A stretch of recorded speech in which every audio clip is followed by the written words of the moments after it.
Hey there, and welcome to Crime for Sleep. I know you're having trouble falling asleep, so let me keep you company with true crime stories from around the world. Before we dive in, I'm curious, where did you first hear this one? If you enjoy these stories, don't forget to like, comment, and subscribe. Now get comfortable, and let's get into tonight's case.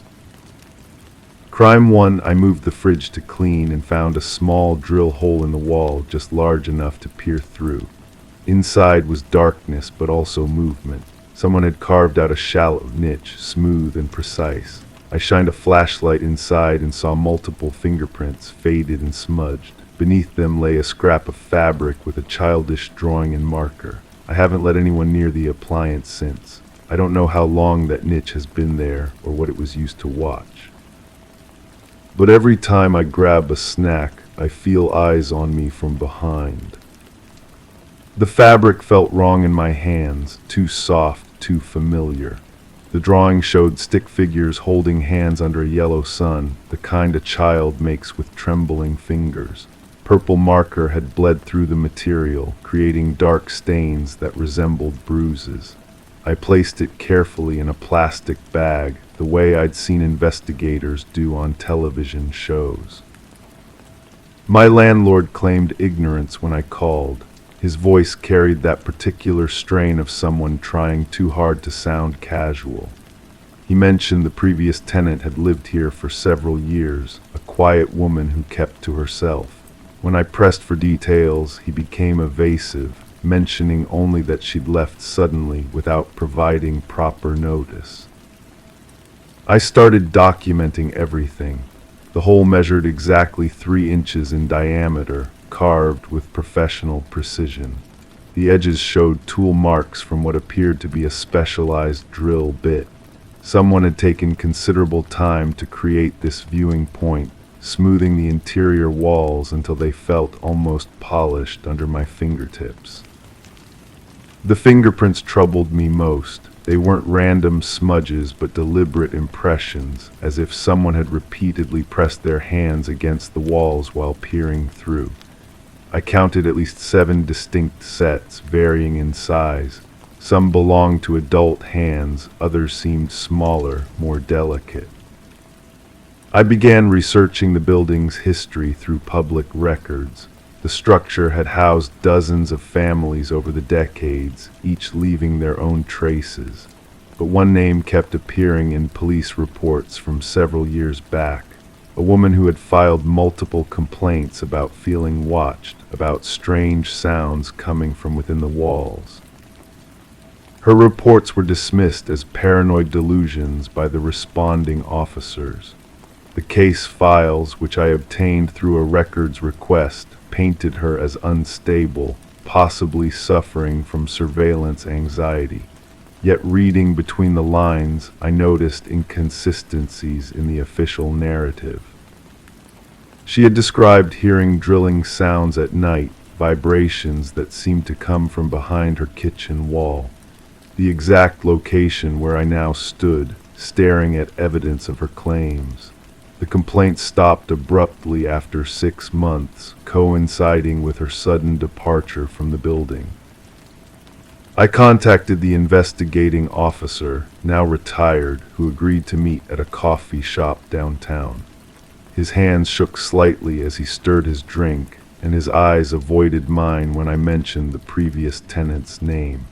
He admitted the department had received similar reports from other buildings in the neighborhood, all involving the same general complaints about being watched.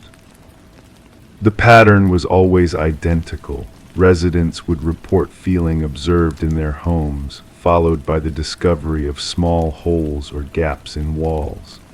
By the time investigators arrived, these openings had invariably been sealed or repaired.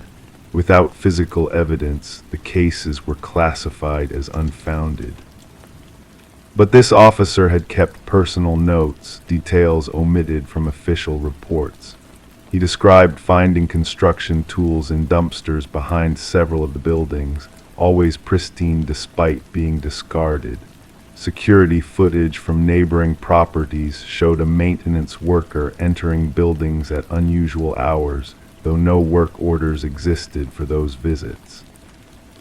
The maintenance company, when contacted, had no record of employing anyone matching the description. Their uniforms had been stolen from a supply warehouse months before the reports began. The theft was never solved. I returned home that evening with copies of the officer's notes, my mind racing with possibilities. The hole behind my refrigerator was no longer an isolated mystery, but part of a larger pattern. Someone had been systematically accessing buildings, creating observation points, watching families in their most private moments. The childish drawing haunted me. Its innocent subject matter contrasted sharply with the sinister context of its discovery.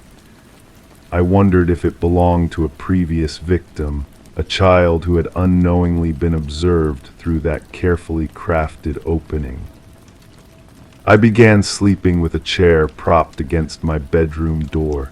The apartment felt contaminated, as if invisible eyes were still watching from hidden places.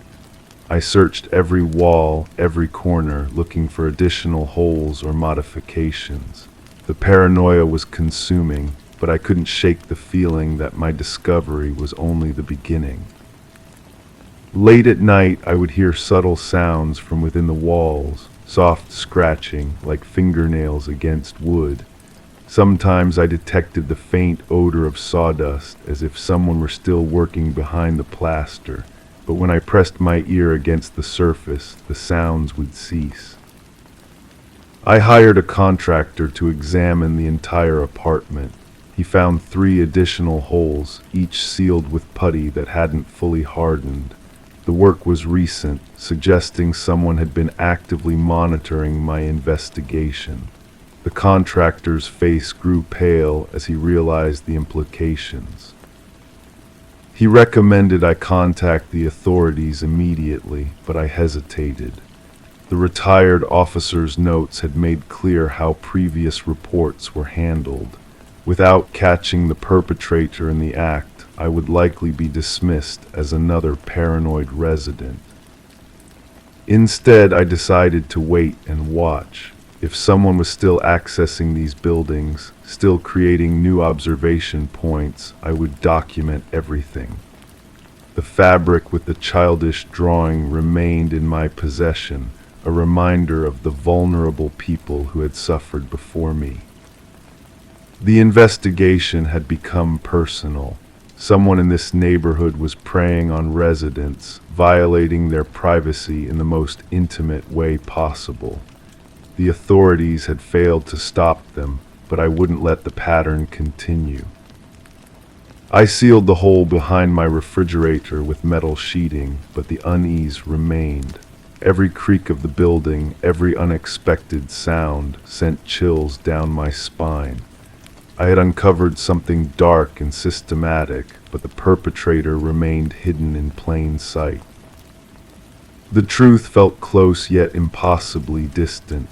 Someone was watching, waiting, adapting their methods to avoid detection, and I was now part of their game, whether I wanted to be or not. The childish drawing stared back at me from its plastic bag, a silent witness to horrors I was only beginning to understand. Crime 2, he never hunted, indoor cat pampered, but yesterday he dropped a single human fingernail on the rug, cleanly clipped, polished. I traced it to the bathroom, no signs of a cutter, no blood. I locked the cat in and searched every drawer, every surface, nothing missing. I took the nail for testing. It came back female, Caucasian, younger. I live alone with one other person. They claim no idea, but the cat won't use the litter box anymore. And I can't stop picturing where that nail came from and who's still losing pieces of themselves around me. The lab report sits on my kitchen table, its edges already worn from my fingers tracing the words. Female DNA, not mine, not from anyone I know should be in this house. The cat watches me from the doorway, tail twitching in that particular way that means he's hiding something. Animals know. They always know before we do. I've lived here for 3 years now, sharing space with someone who works different hours than me. We pass each other in hallways, exchange pleasantries about weather and groceries, normal roommate interactions. But now I'm studying every strand of hair in the shower drain, every smudge on the mirror, every fingerprint on the coffee pot. The mundane details of shared living suddenly feel like evidence. The nail itself was perfect, too perfect. No rough edges, no signs of nervous biting or accidental breaking. Someone had taken care with their appearance, maintained their nails with the kind of precision that speaks to routine, to vanity, to being alive and caring about how they looked. And now a piece of that person was in my living room, delivered by a cat who's never brought me anything more threatening than a dust bunny. I started checking the basement. The smell hit me first, not decay, something else. Sweet but wrong, like flowers left too long in stagnant water. The concrete floor showed no obvious stains, but I ran my hands along every surface anyway. Cold stone, smooth walls, the metallic taste of old pipes. Nothing felt disturbed, yet everything felt wrong. My roommate came home late that night, keys jangling in that familiar rhythm. I listened from my bedroom as they moved through the house. Normal sounds, shoes dropping, refrigerator opening, water running. But underneath it all, I heard something new. Or maybe I was finally hearing something that had always been there, a hesitation in their footsteps, a pause before opening certain doors. The next morning, I found another nail, this one in the kitchen sink, caught in the strainer, shorter but the same perfect manicure. My hands shook as I sealed it in a plastic bag. The cat sat in the corner, watching me with those unblinking eyes that seem to hold secrets I'm not ready to understand. I asked casual questions over coffee, about visitors, about friends, about anyone who might have been in the house while I was away. My roommate stirred their drink slowly, metal spoon clinking against ceramic in a rhythm that sounded almost like Morse code. Their answers came too quickly, too rehearsed. Nobody had been over. They'd been working late all week. Maybe the cat got into something outside, brought it in on his fur. But the cat doesn't go outside. We both know this. I started staying awake at night, listening.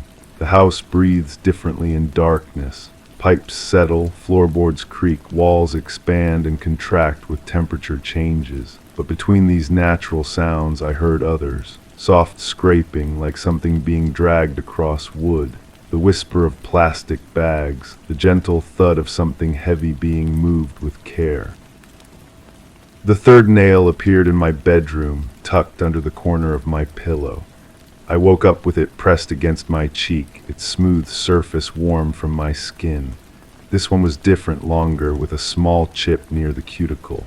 A flaw that made it human, real, evidence of someone who lived and breathed and probably died without anyone noticing they were missing. I confronted my roommate that evening, not directly, but through the kinds of questions that burrow under skin and stay there. About the basement, about the smell, about why our utility bills had been so high lately. They answered everything with the same measured calm, but their hands betrayed them. Fingers drumming against the table, picking at invisible threads on their sleeves, never quite still. The cat has stopped eating. He sits by the basement door now, ears flattened, pupils dilated even in bright light. Animals don't lie about fear. They can't rationalize away their instincts or convince themselves that everything is fine when it isn't. He knows what I'm starting to understand, what I've been trying not to see. I called the police yesterday, not to report anything specific, just to ask hypothetical questions about missing persons, about how long someone has to be gone before they're officially considered missing. The officer's voice was kind but distant, filtered through protocols and procedures that don't account for cats bringing home pieces of people who might not exist in any official capacity. The basement door is locked now, has been for days. I don't remember my roommate ever locking it before, but maybe they always did and I just never noticed. The key sits on their keyring, mixed in with car keys and house keys and small silver keys that open things I can't identify. I've thought about making a copy, about going down there when they're not home, but some part of me knows that once I open that door, I can't close it again. The cat brought me one more nail this morning. This one was painted, deep red, the color of dried blood or ripe cherries. It rolled across the bathroom floor and came to rest against the baseboard, where it caught the light from the window and gleamed like a tiny warning. I live alone with one other person. We share space, split bills, exchange keys. We trust each other with our safety, our belongings, our secrets. But trust is a fragile thing, and once it cracks, everything else falls through the gaps. The nails are in my drawer now, sealed in separate bags, labeled with dates and locations. Evidence of something I can't quite name, proof of someone who might not officially exist. And every night I lie awake wondering whose fingers those nails once protected, whose hands touched what they shouldn't have, whose life ended quietly in the space beneath my feet. The cat won't come near me anymore. He knows what I'm becoming, what I'm choosing not to see. Animals understand complicity in ways humans pretend not to. They know the difference between ignorance and willful blindness. I could leave, pack my things, find a new place, start over somewhere else. But the nails would follow me, and the questions would grow louder in my head, and someday another cat would bring me another piece of someone who trusted the wrong person in the wrong place at the wrong time. Or I could stay, keep collecting evidence, keep asking questions, keep pretending that normal life is still possible when you're living above someone else's grave. Keep sharing space with someone who might have taken all the space from someone else. The basement door is still locked. The cat still won't eat, and somewhere in this house, pieces of a person are still hiding, waiting for me to decide whether I'm brave enough to find them or complicit enough to let them stay lost. Crime 3, it was muffled at first. I thought it was neighbors, then I realized it was me.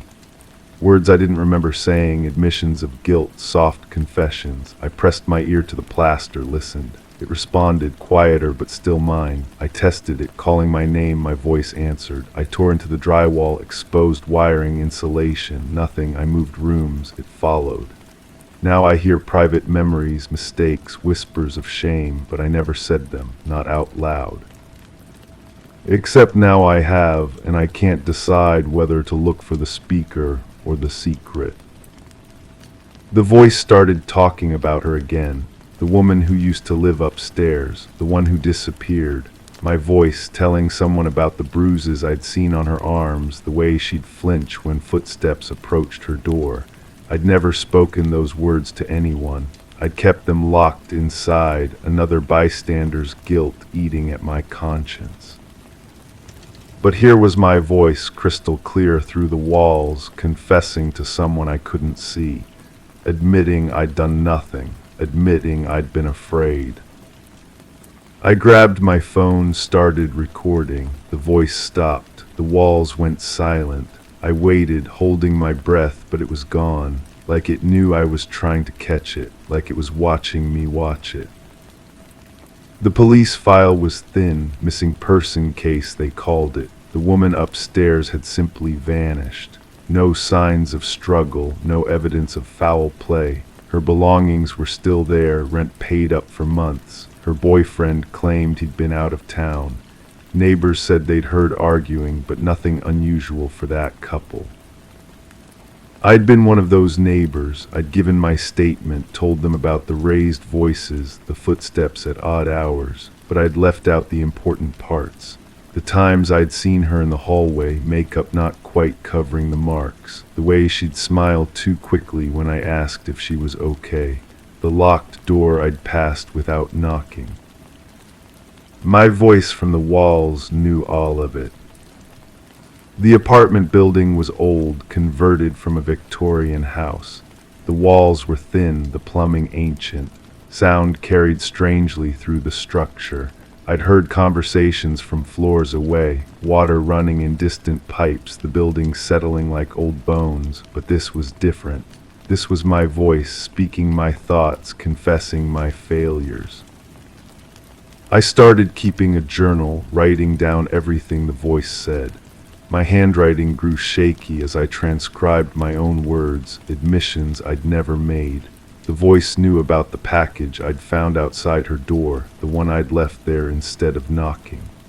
It knew about the phone call I'd almost made to the police, the number I'd dialed and hung up. The voice knew I'd been a coward. I went back to the police station, asked to speak with the detective on her case. He was tired, overwhelmed, drowning in paperwork. He remembered the case, but barely. Missing adults weren't priorities unless there was evidence of crime. She'd been an adult, free to leave if she wanted. People disappeared all the time. But I knew she hadn't left. My voice in the walls told me so. The detective let me look at the file. Crime scene photos of her empty apartment, personal effects left behind, a calendar with appointments she'd never kept. Her phone, found on the kitchen counter, the last message sent to her boyfriend, "We need to talk." I touched the photograph, felt the paper between my fingers. The apartment in the image looked different somehow. Cleaner, more organized, like someone had been there after she'd gone. That night the voice was louder.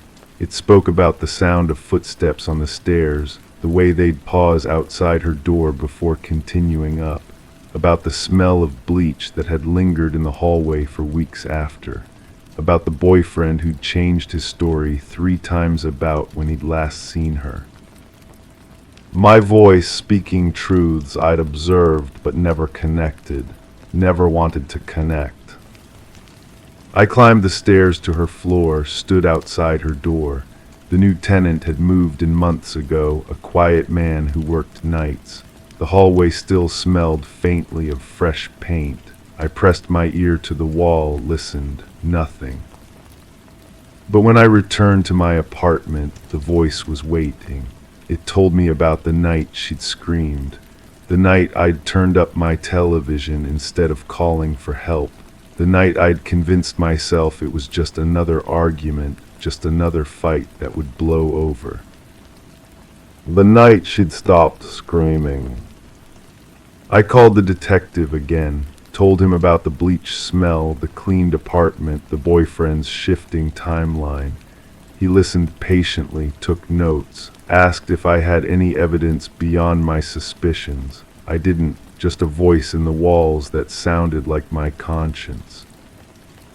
The investigation reopened quietly.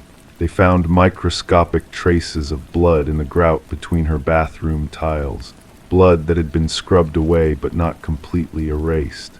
They found inconsistencies in the boyfriend's phone records, gaps in his alibi. They found neighbors who'd heard more than they'd initially reported. But they never found her. The voice in the walls grew quieter as the investigation progressed. It whispered now instead of speaking, told me about the weight of silence, the cost of looking away, about the woman who'd needed help and never received it, about the people who'd failed her, myself included. The boyfriend was arrested, charged with her murder despite the absence of a body. The evidence was circumstantial but compelling. The prosecutor was confident. The defense claimed insufficient proof. I testified at the trial, told the jury about the sounds I'd heard, the things I'd seen. But I couldn't tell them about the voice in the walls. They'd think I was crazy. Maybe I was. The jury deliberated for 3 days. They came back with a verdict of not guilty. Insufficient evidence, reasonable doubt, the system working as designed. The voice in the walls went silent after that. I moved out of the building, found a new apartment across town. The walls here are thick, modern, well insulated. I hear only the sounds I'm supposed to hear. Traffic, neighbors living their lives, the ordinary noise of the world continuing. But sometimes, late at night, I hear something else. A whisper that might be my conscience or might be something more. It asks me questions I can't answer.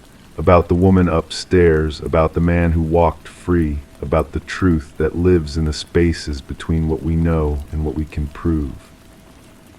It asks me if I'm listening now, if I'll speak up next time, if I'll be brave enough to knock on the door when someone needs help. I don't know the answer, but I hear the question echoing in the silence, waiting for me to respond, and maybe that's enough. Maybe that's where justice begins, not in the courtroom, but in the quiet moments when we choose to hear what we'd rather ignore. The voice in the walls taught me that, even if I'm not sure it was ever really there. Crime 4 lint traps aren't supposed to hold mail, but yesterday after a cycle I emptied a small padded envelope from the trap, no label. Inside was a cassette tape hand-labeled for you. It contained my voice crying, laughing, talking to someone who's gone, memories I never recorded, dates I don't recall, then recorded afterward with someone else's reply, calm, reproachful. I played it on a desk recorder and recognized the voice as one I met once, long ago. I haven't touched the dryer since. I'm terrified of what else it might cough up and whose words it might carry next. The voice belonged to my neighbor from 2 houses down. We'd spoken maybe 3 times over the years. Pleasant exchanges about weather, about the construction noise that kept us all awake. Her name was something common, something I should remember but can't quite grasp. She had this way of tilting her head when she listened, like she was collecting every word for later use. On the tape, after my voice stops sobbing about losing someone I loved, hers begins, measured, almost therapeutic. She tells me things I never told her, details about my grief that I kept buried, how I blamed myself, how I couldn't sleep, how I stood in empty rooms waiting for footsteps that would never come. The quality is strange, too clear for a hidden recording, too intimate for a phone call. Like she was sitting right beside me as I fell apart, offering comfort I don't remember receiving. I rewound the tape and played my voice again. The tears sounded familiar, but the words felt foreign in my mouth. I was telling her about the accident, about the guilt, about the police questions that never quite made sense. But I never told anyone those things, not even myself, not out loud. The next day I found myself walking past her house. The lawn was overgrown, newspapers piled by the door, windows dark. I knocked anyway, no answer. A neighbor across the street called out that she'd been gone for months. Family emergency, she said, left suddenly one morning with just a suitcase. Back home I searched for the tape again, found it exactly where I left it, but now there was something else. A small digital recorder sitting on my kitchen counter. I don't own a digital recorder, don't remember buying one, but my fingerprints were all over it, and when I pressed play, there was my voice again. Different conversation, same confessional tone. This time I was talking about the investigation, about the detective who kept asking if I was sure about the timeline, about the witness who saw someone leaving the scene, about the phone call I made that I swore I never made. My voice on the recording was calm, explaining things I'd never admitted to anyone, things I'd barely admitted to myself. The woman's voice responded again, that same therapeutic tone. She was asking gentle questions, drawing out details. When did I realize what I'd done? How did it feel to let someone else take the blame? Why did I think I deserved to walk away free? I don't remember having these conversations, but the guilt in my recorded voice was unmistakable, raw, real. I started checking the house obsessively, looking for recording devices, for signs of entry, found nothing, but every day brought new tapes, new recordings. Sometimes in the lint trap, sometimes tucked between couch cushions, sometimes on my nightstand like they'd always been there.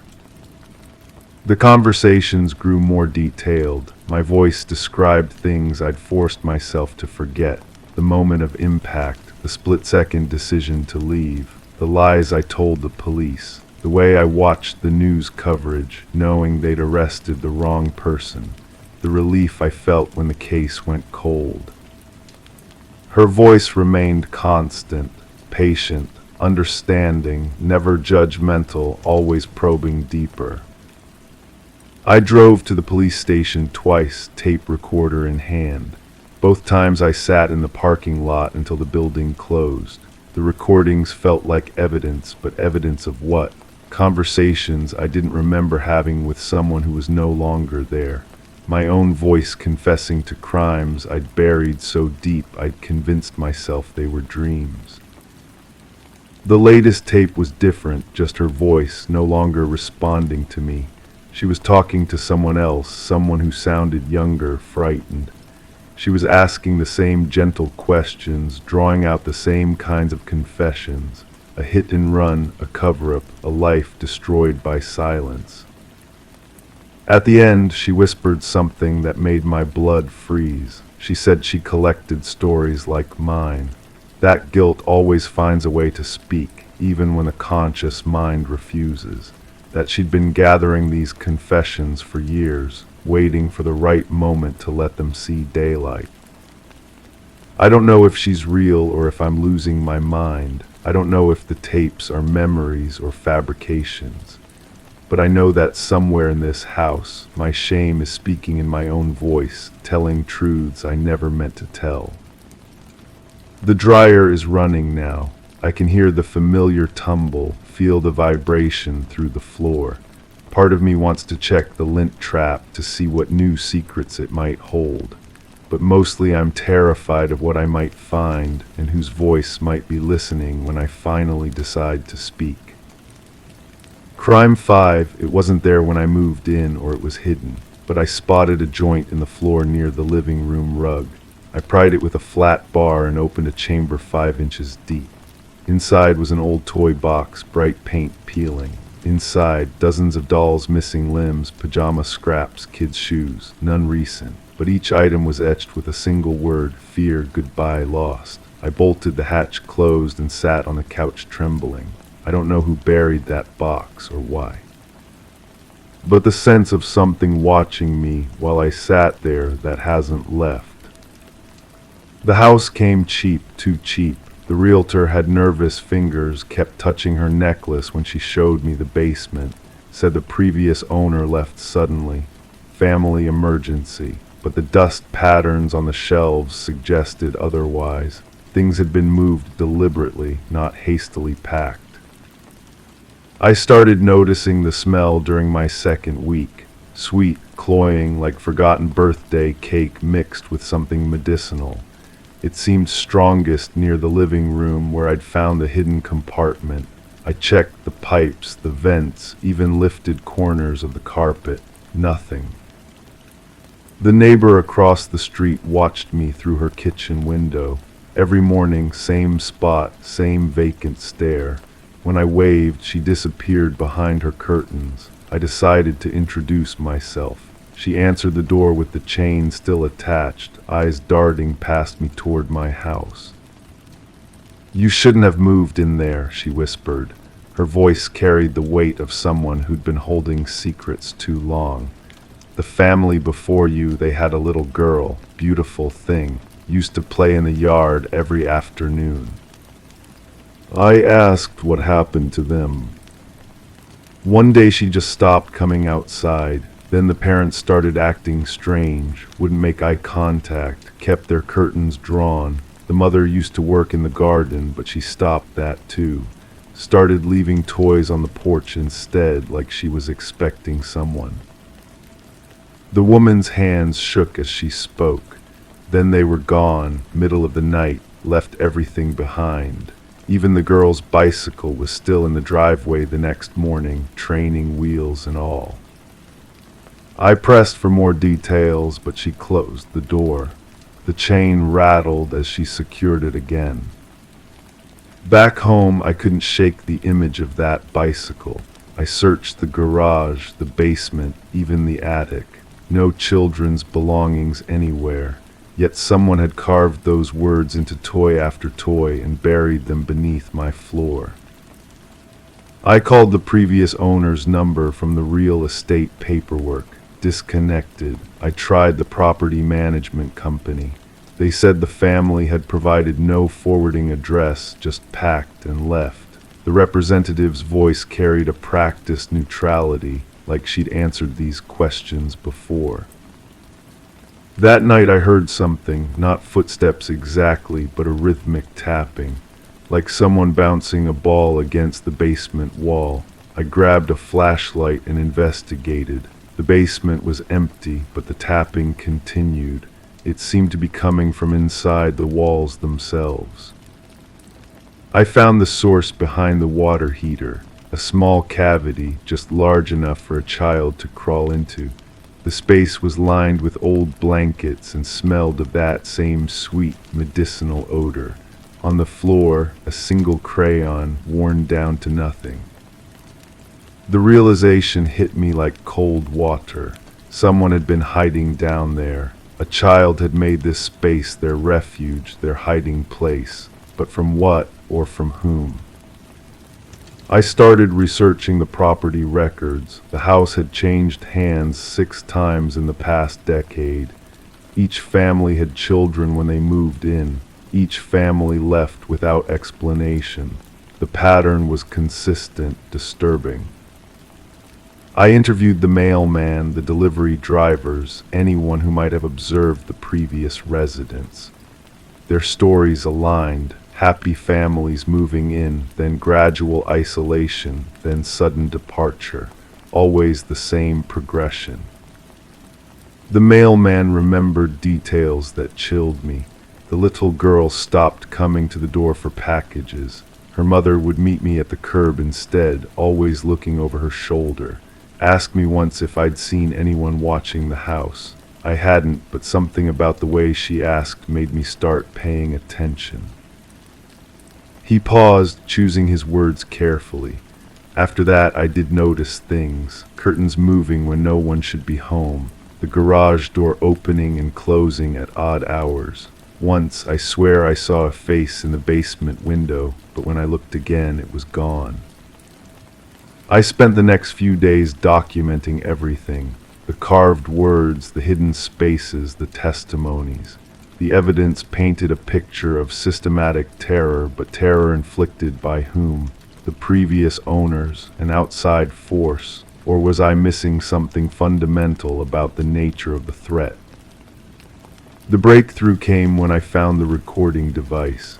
It was wedged behind the electrical panel, professionally installed and still functional. The memory card contained hours of audio from inside the house. Conversations, footsteps, the sound of children playing, then crying, then silence.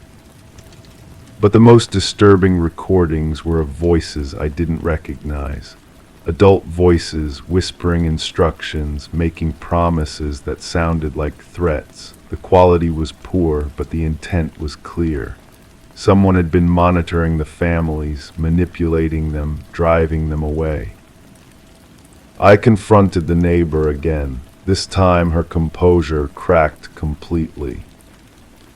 "You think we don't know," she sobbed. "You think we haven't been watching, waiting for someone to finally understand. That house, it's not haunted. It's worse than that. It's a trap."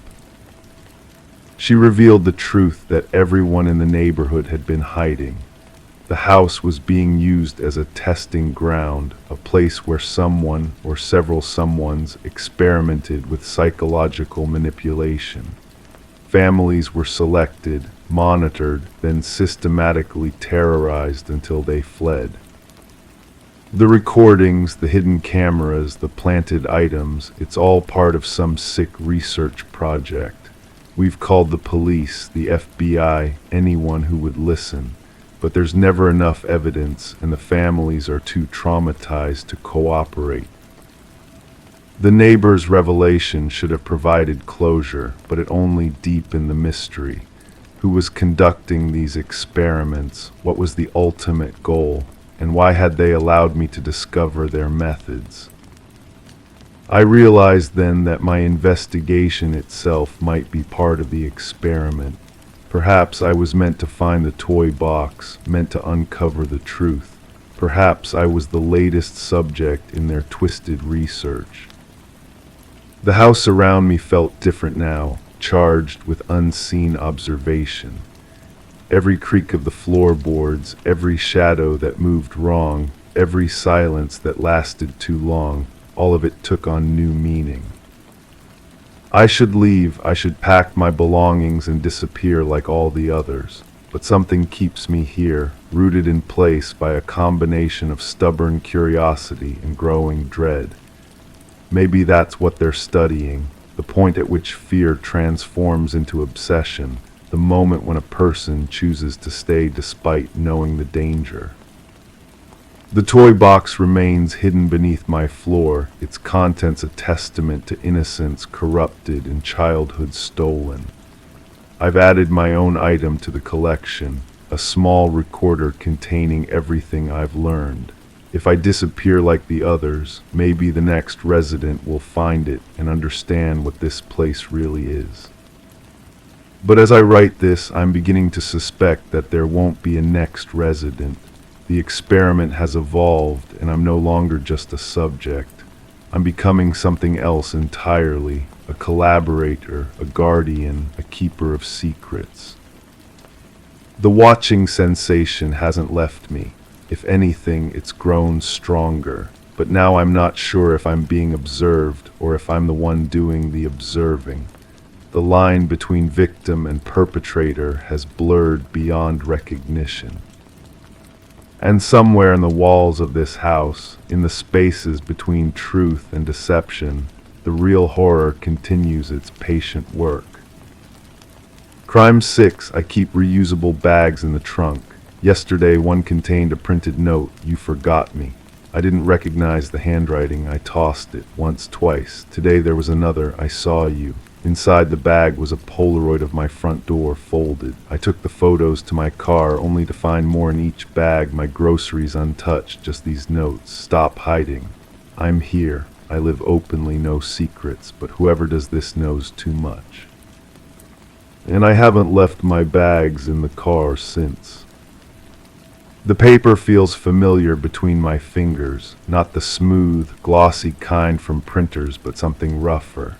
Like notebook paper torn carefully along the edges, each letter pressed deep into the fibers as if someone had traced over the words multiple times. The ink bleeds slightly at the corners, suggesting a cheap pen or maybe one that's been used too much. I spread the notes across my kitchen table. 4 messages now, each one more personal than the last. The handwriting doesn't match mine, but there's something about the way certain letters curve that makes my stomach turn. The capital letters lean slightly to the right, just like mine used to when I was younger, before I learned to write differently. The Polaroid bothers me most, my front door taken from the sidewalk. The angle suggests someone standing exactly where I park my car every evening. The photo is slightly overexposed, washing out the red paint I'd chosen so carefully. But you can still see the small scratch near the handle, the one I made when I moved in carrying too many boxes at once. I call the grocery store where I shop. The manager, a woman with a tired voice, tells me they have cameras in the parking lot. She agrees to check the footage, but warns me it might take a few days. She asks if I want to file a report with security. I hesitate, then say yes. What else can I do? That night I dream about the bags. In the dream, they're not in my trunk, but scattered across my bedroom floor. Each one contains something different: photographs of places I've been, receipts from restaurants I've visited, ticket stubs from movies I've seen alone, things no one else should have access to. I wake with the taste of copper in my mouth. The next morning I check the bags again. empty, but there's something else now, something I hadn't noticed before. The smell. Each bag carries a faint odor, like laundry detergent mixed with something else. Something I can't quite place, but that makes my skin crawl. I decide to stay home from work. Instead, I sit by the window and watch the street. Normal people doing normal things. A woman walking her dog, a man checking his mailbox, children riding bikes in circles. But I find myself studying each face, looking for recognition in their eyes when they glance toward my house. The phone rings, the grocery store manager. They found something on the cameras, she says. A person approaching my car while I was inside shopping, but the footage is grainy and the person wore a hood. She can send me a copy if I want, but warns me it might not be helpful. I ask her to send it anyway. While I wait, I go through my things, old photo albums, address books, anything that might connect me to someone I've forgotten. The faces blur together after a while. Coworkers from years ago, neighbors from different apartments, people I met at parties and never saw again. How many of them would remember me? How many would know where I live now? The footage arrives as an email attachment. The quality is worse than I expected. A figure in dark clothing approaches my car, opens the trunk, and spends several minutes doing something I can't quite make out. Their movements are deliberate, practiced. This isn't random. This is someone who knows exactly what they're doing. I watch it 17 times. On the 18th viewing, I notice something I'd missed, the person's gait. The way they favor their left leg slightly, causing a barely perceptible limp. I know that walk. I've seen it before, but I can't remember where. I print out the notes again and lay them side by side. The handwriting analysis becomes an obsession. I compare the loops and curves to old birthday cards, letters from relatives, anything with handwriting I can find, but nothing matches exactly. It's as if whoever wrote these has deliberately altered their natural writing style.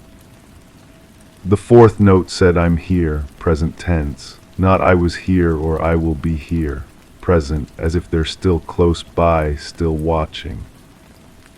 I start checking the bags compulsively, morning, afternoon, evening, each time expecting to find something new, dreading what it might be, but for 3 days nothing. The bags remain empty, though that smell persists, sweet and cloying like flowers left too long in water. Then on the 4th day, I find a key. It's small, silver, with a number etched into the head, 247. The kind of key that opens a locker or a safety deposit box. But where and why? The key is warm to the touch, as if someone has been holding it for a long time before placing it in my bag. I spend the afternoon driving to every gym, community center, and public facility I can think of. Lockers with numbers in the 200s. At the recreation center, I find locker 247. The key fits perfectly. Inside, there's a manila envelope. My hands shake as I open it. Photographs, dozens of them, all of me but not recent ones. These are old, from years ago. Me at a coffee shop I used to frequent. Me leaving an apartment I haven't lived in for 5 years. Me with people I'd forgotten I knew. At the bottom of the envelope, there's a note written in the same careful handwriting. You remember now. But I don't. I study each photograph, searching for clues about who might have taken them. The angles suggest someone with access to my daily routine, someone who knew where I'd be and when. But the timeline spans years, different cities, different versions of myself. I take the photographs home and spread them across my bed. In some, I'm smiling. In others, I look tired or distracted. All of them capture moments I thought were private, insignificant. A yawn at a bus stop, a glance at my phone while waiting in line. The mundane details of a life I thought no one was watching. There's one photograph that stops me cold. It's me standing in the doorway of a house I don't recognize, but I'm holding keys as if I belong there. I'm wearing a sweater I remember losing during a move. Behind me, partially visible in the shadows, is another person. Their face is obscured, but something about their posture is familiar. I flip the photograph over. In faded pencil, someone has written a date from 6 years ago and a single word: home. I don't remember that house. I don't remember that day. But looking at the photograph, I can almost feel the weight of those keys in my hand, almost smell the musty air of that doorway. The sensation is so strong it makes me dizzy. I call in sick to work again. This time I don't plan to sit by the window. I have somewhere to go, though I'm not sure where. The photograph is my only clue, and I study it obsessively, looking for landmarks or details that might help me identify the location. There's a mailbox visible in the corner of the frame. The numbers are blurry, but I can make out what might be a 4 and a 7. The architectural style looks familiar, though I can't place it. The trees in the background suggest a neighborhood with mature landscaping, somewhere established rather than newly developed. I spend the day driving through neighborhoods that feel like they might be right. Each street looks promising until I get closer and realize it's not quite what I'm looking for. The houses are the wrong color, the trees are too young, the mailboxes are modern rather than the vintage style in the photograph. As evening approaches, I begin to wonder if the house even exists anymore. 6 years is long enough for demolition and rebuilding, for neighborhoods to change completely. Maybe that's why I don't remember it. Maybe it's gone. But then I turn a corner and see it. The house from the photograph, looking exactly the same except for the paint color. What had been white in the picture is now a pale yellow, but everything else matches perfectly. The roof line, the front steps, the distinctive mailbox with its decorative flourishes. I park across the street and stare. The windows are dark, but there's a car in the driveway. Someone lives here now. Someone who isn't me, though apparently I once stood in that doorway holding keys like I belonged. I should leave. I should go home and try to forget about the photographs and the notes and the key that opened a locker full of memories I can't access.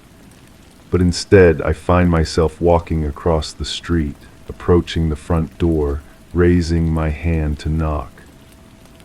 The door opens before I can make contact. A woman stands there, neither young nor old, with eyes that seem to recognize me even though I don't recognize her. She's wearing the same sweater from the photograph, the one I thought I'd lost. "You came back," she says, and her voice carries the same careful tone as the handwriting in the notes. "I wasn't sure you would." I want to ask who she is, what this place is, why she has my sweater. But when I open my mouth, different words come out. I forgot, I say, and realize it's true. I did forget everything. She steps aside and I walk into a house that smells like laundry detergent and something else, something sweet and cloying. The furniture is arranged exactly as I remember it, though I didn't know I remembered it until now. There are photographs on the mantle, pictures of the two of us together, smiling like we know each other well. "The accident changed things," she says, settling into a chair that clearly belongs to her. "The doctors said you might never remember, but I knew you would eventually. I just had to be patient." Accident, the word feels heavy in my mouth, loaded with implications I can't quite grasp. I sit down across from her, in a chair that fits my body perfectly, as if it was chosen specifically for me. "We lived here together," she continues. "For 2 years. You said you'd never leave, and then one day you did, just walked out without a word. I found you living in that apartment across town, acting like you'd never seen me before." The photographs make sense now. She took them because she was trying to understand how I could disappear from my own life so completely. She followed me, documented my new routine, waited for some sign that I remembered what I'd lost. "But you do remember now," she says, and it's not a question. I want to say no, that I still don't remember her or this house or the life we supposedly shared, but that wouldn't be entirely true. Sitting here, surrounded by furniture that feels familiar and photographs that tell a story I can't quite access, I feel something stirring. Not memory exactly, but the shadow of memory. The impression of a life I once lived and somehow forgot. "The bags," I say. She nods. "I thought if I could get your attention, bring you back here, maybe everything would come back. The notes, the photographs, the key. I wanted to remind you of what you'd lost." "What did I lose?" She looks at me for a long moment, and I see something in her eyes that makes me uncomfortable. Not love exactly, but something more possessive. Something that explains why I might have walked away and never looked back. "Everything," she says. "You lost everything." I stand up, suddenly needing to leave. The house feels smaller now, the air thicker. The photographs on the mantel seem to be watching me, and I realize that in all of them I'm smiling, but my eyes look tired, trapped. "I should go," I say. "But you just got here," she replies, and there's something in her tone that makes me think she's not going to let me leave easily. I walk toward the door and she follows. The key to the locker is still in my pocket, warm against my leg. I wonder if there are other keys, other lockers, other secrets she's been keeping for me. At the door, I turn back. "The accident you mentioned, what kind of accident?" She smiles, and for the first time since I arrived, she looks genuinely happy. "You don't remember. You fell down the stairs, right here in this house. Hit your head badly. I was so scared you wouldn't wake up." I look at the stairs behind her. They're steep, with a sharp turn at the bottom. Easy to fall down if you weren't careful, or if someone helped you fall. "I need to go," I say again, reaching for the door handle.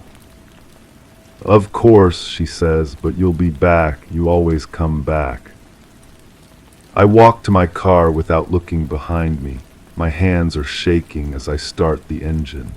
In the rearview mirror, I can see her standing in the doorway, watching me drive away. She's still wearing my sweater. At home, I check the bags one more time. They're empty, but the smell is stronger now. I recognize it finally. It's the smell of the house, of her, of a life I apparently chose to forget. I should call the police. I should report the stalking, the break-ins, the photographs. But what would I tell them? That someone is trying to remind me of a life I lived and lost. That I might have been in an accident, or might have been pushed down some stairs. That I'm not sure I can trust my own memory anymore. I sit at my kitchen table and look at the notes again. "You forgot me. I saw you. Stop hiding. I'm here." They're not threats exactly, but they're not innocent either. They're the words of someone who refuses to let go, who has been waiting for me to remember something I might be better off forgetting. The photographs from the locker are still spread across my bed. I gather them up and put them in a box. Tomorrow, I'll decide what to do with them. Tonight, I just want to sleep without dreaming about bags or keys or houses that smell like laundry, detergent, and desperation. But as I turn off the lights, I catch a glimpse of movement outside my window. Someone standing under the street light, just far enough away that I can't make out their face. They're wearing a dark hoodie, and they're watching my house.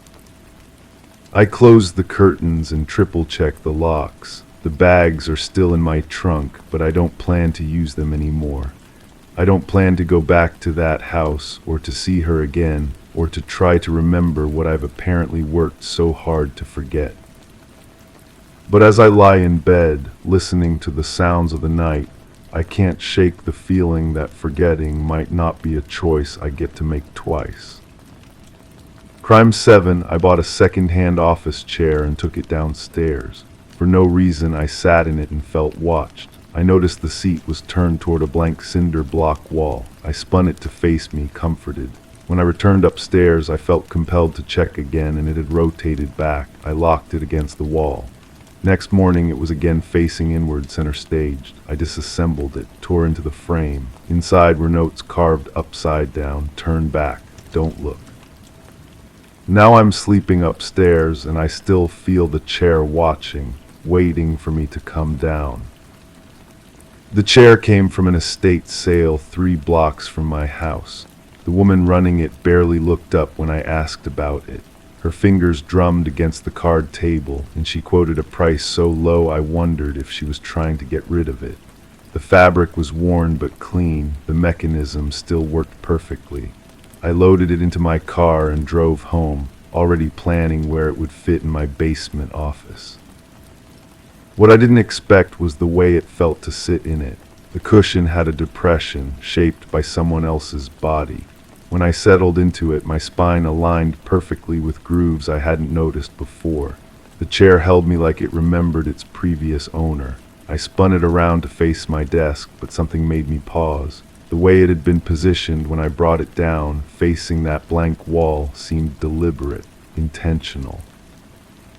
I spent the afternoon setting up my workspace, but I kept glancing at the chair. Every time I looked away and back, it seemed to have shifted slightly, just a degree or two, but enough to notice. I told myself it was the uneven floor, old foundation settling. Houses do that, furniture shifts. That evening I went upstairs for dinner and found myself thinking about the chair, about how it felt occupied even when empty. I walked back downstairs and froze. The chair was facing the wall again, exactly as I'd found it. I stood there for several minutes, listening to the silence, before forcing myself to spin it back toward the desk. This time I made sure to lock the wheels. The next morning I found it facing the wall. The wheels were still locked. I crouched down and examined the mechanism, running my fingers along the metal base.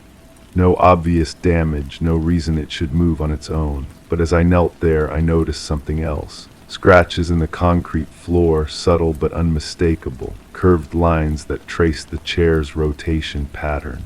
They were old, worn smooth by repetition. I called the estate sale woman. She answered on the 4th ring, her voice cautious when I identified myself. I asked about the chair's history, about the person who owned it before. She was quiet for a long moment before telling me it belonged to her brother.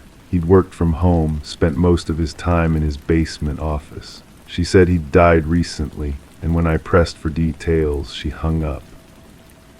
The public records told a different story. Her brother had been missing for 6 months before they found him. The details were sparse, but what emerged painted a picture of someone who'd become increasingly isolated. Neighbors reported seeing him less and less. Mail piled up. The only sign of life was a light in his basement window that stayed on around the clock. I drove past his house. It was 3 blocks away, just as the woman had said. The basement window was still visible from the street, though boarded up now. I parked and walked around the property, noting how the basement would have been positioned. If someone sat in that chair, facing inward, they would have been looking at the wall that separated the basement from the neighbor's yard. The neighbor was an elderly man who invited me in for coffee when I knocked. He remembered the previous owner well, said he'd seemed like a nice enough fellow until the last few months, started keeping odd hours, coming and going at strange times. The man lowered his voice when he told me about the sounds. Voices coming from the basement, but only one person lived there. Conversations that went on for hours, sometimes lasting all night. I asked if he'd heard anything recently. He shook his head, but his eyes darted toward the window that faced the now empty house. Said he still heard things sometimes, but maybe it was just the pipes. Old houses make sounds. Back home, I stood in my basement staring at the chair. I'd positioned it facing my desk again, but now I was noticing other things. The way the concrete wall directly in front of it had subtle discoloration, as if someone had stared at it for hours. The way the overhead light cast shadows that seemed to move when I wasn't looking directly at them. I decided to disassemble the chair. If there was something wrong with the mechanism, I'd find it. I flipped it over and began removing screws from the base. The metal frame came apart easily, too easily. Someone had taken it apart before recently. The screws weren't seated properly, and several were completely loose. Inside the main column, wedged between the hydraulic mechanism and the outer casing, I found them. Pieces of paper, folded small and crammed into the space. My hands shook as I unfolded them. The handwriting was shaky, desperate. Notes written in different colored ink as if composed over time. Turn back, don't look, they're watching. The wall sees everything. One note was longer, written in pencil so light I had to hold it up to the light to read it. I know what I did. I know why the chair won't stay turned. Every time I try to look away, it brings me back, makes me face what I did. The wall knows, the wall remembers. I found 17 notes in total. The last one was written in red ink, the words pressed so hard into the paper that they'd torn through in places. I can't stop watching, I can't stop seeing. Even when I close my eyes, the wall shows me, over and over, what I buried, what I hid, what I thought nobody would ever find. I called the police and told them about the notes. They took my statement, collected the evidence, but their interest seemed perfunctory. The case was closed, they said. The man had been found, the cause of death determined. What I discovered was interesting but not relevant to their investigation. I asked how he died. The officer looked at me for a long moment before answering. Dehydration, he said, starvation. They'd found him in his basement, sitting in a chair facing the wall. He'd been there for days, maybe weeks. No signs of struggle, no indication of foul play. Just a man who'd stopped eating, stopped drinking, stopped doing anything except sitting and staring at a blank wall. I reassembled the chair, but I couldn't bring myself to sit in it. Instead, I positioned it in the corner of my basement, facing away from everything. But each morning I found it had moved. Not much, just a slight adjustment, always rotating back toward that wall. I started spending more time downstairs watching the chair, waiting for it to move. I never saw it happen, but I knew it was happening. The scratches in the concrete were getting deeper, more pronounced, and sometimes when the light hit the wall just right, I could see marks there too, faint impressions as if someone had pressed their hands against the concrete over and over. The neighbor mentioned something that made me pause. He said the previous owner had been doing construction work in his basement before he disappeared. Digging, moving concrete around. Said he'd asked about it once and the man had claimed he was installing a new foundation drain. But the neighbor never saw any contractors, never heard any heavy machinery. Just the sound of digging late at night. I started researching the property records, looking for any history of construction permits or basement modifications. What I found was a gap in the records. Applications submitted but never approved. Permits requested but never issued. As if someone had been planning extensive basement work but had never gotten official permission. The chair faces the wall now and I don't fight it anymore. I've learned to read the signs, to understand what it's trying to tell me. Sometimes I sit in it, facing that blank concrete surface, and I think about what might be hidden behind it, what someone might have been trying to protect, or hide, or forget. I've started hearing sounds too, not voices like the neighbor described, but something else. A soft scraping like fingernails against concrete. A rhythmic tapping like someone drumming their fingers against a hard surface. always coming from the direction of the wall, always stopping when I moved to investigate. The notes make more sense now. Turn back wasn't a warning to stay away. It was an instruction to face the truth. Don't look wasn't about avoiding something frightening. It was about the impossibility of looking away once you understand what you're seeing. I've contacted a concrete contractor, told them I want to install that foundation drain the previous owner had planned. They're coming next week to assess the wall to determine what kind of work would be involved. I haven't told them about the chair or the notes or the sounds I hear at night. But I have a feeling they're going to find something. Something that explains why a man spent his final days staring at a wall, why a chair refuses to face anywhere else, why the concrete seems to pulse with its own rhythm when the light hits it just right. The chair is waiting, the wall is watching, and I'm beginning to understand that some secrets are too heavy to stay buried forever. Crime 8, my pool filter clogged weirdly heavy. When I opened it, I found a shoelace, a torn piece of clothing, and a witness statement scrawled on tissue. "We saw you, we're sorry." All soaked, half dissolved. I read and reread it, but the wording didn't match who I am. I rinsed it and held it under water in protest. The ink ran, forming shapes I didn't write. Now I can't swim, I can't clean. I'm afraid I'll drain the pool and find more evidence or more messages, and realize I'm already involved in something unthinkable. The fabric felt wrong between my fingers, too smooth, too expensive for something that should have been debris. I spread it on my kitchen counter, watching water pool around the edges. The material had a pattern, small flowers, delicate stitching. The kind of detail someone would remember, the kind of detail that would matter in a statement. I called the maintenance company, asked if they'd serviced other pools in the neighborhood recently. The woman on the phone paused too long before answering. She said they'd been busy, very busy. Her voice carried something I couldn't place, concern maybe, or recognition. When I mentioned the clogged filter, she asked if I'd found anything unusual. The question felt loaded, like she already knew what I might discover. That evening I walked through my backyard differently.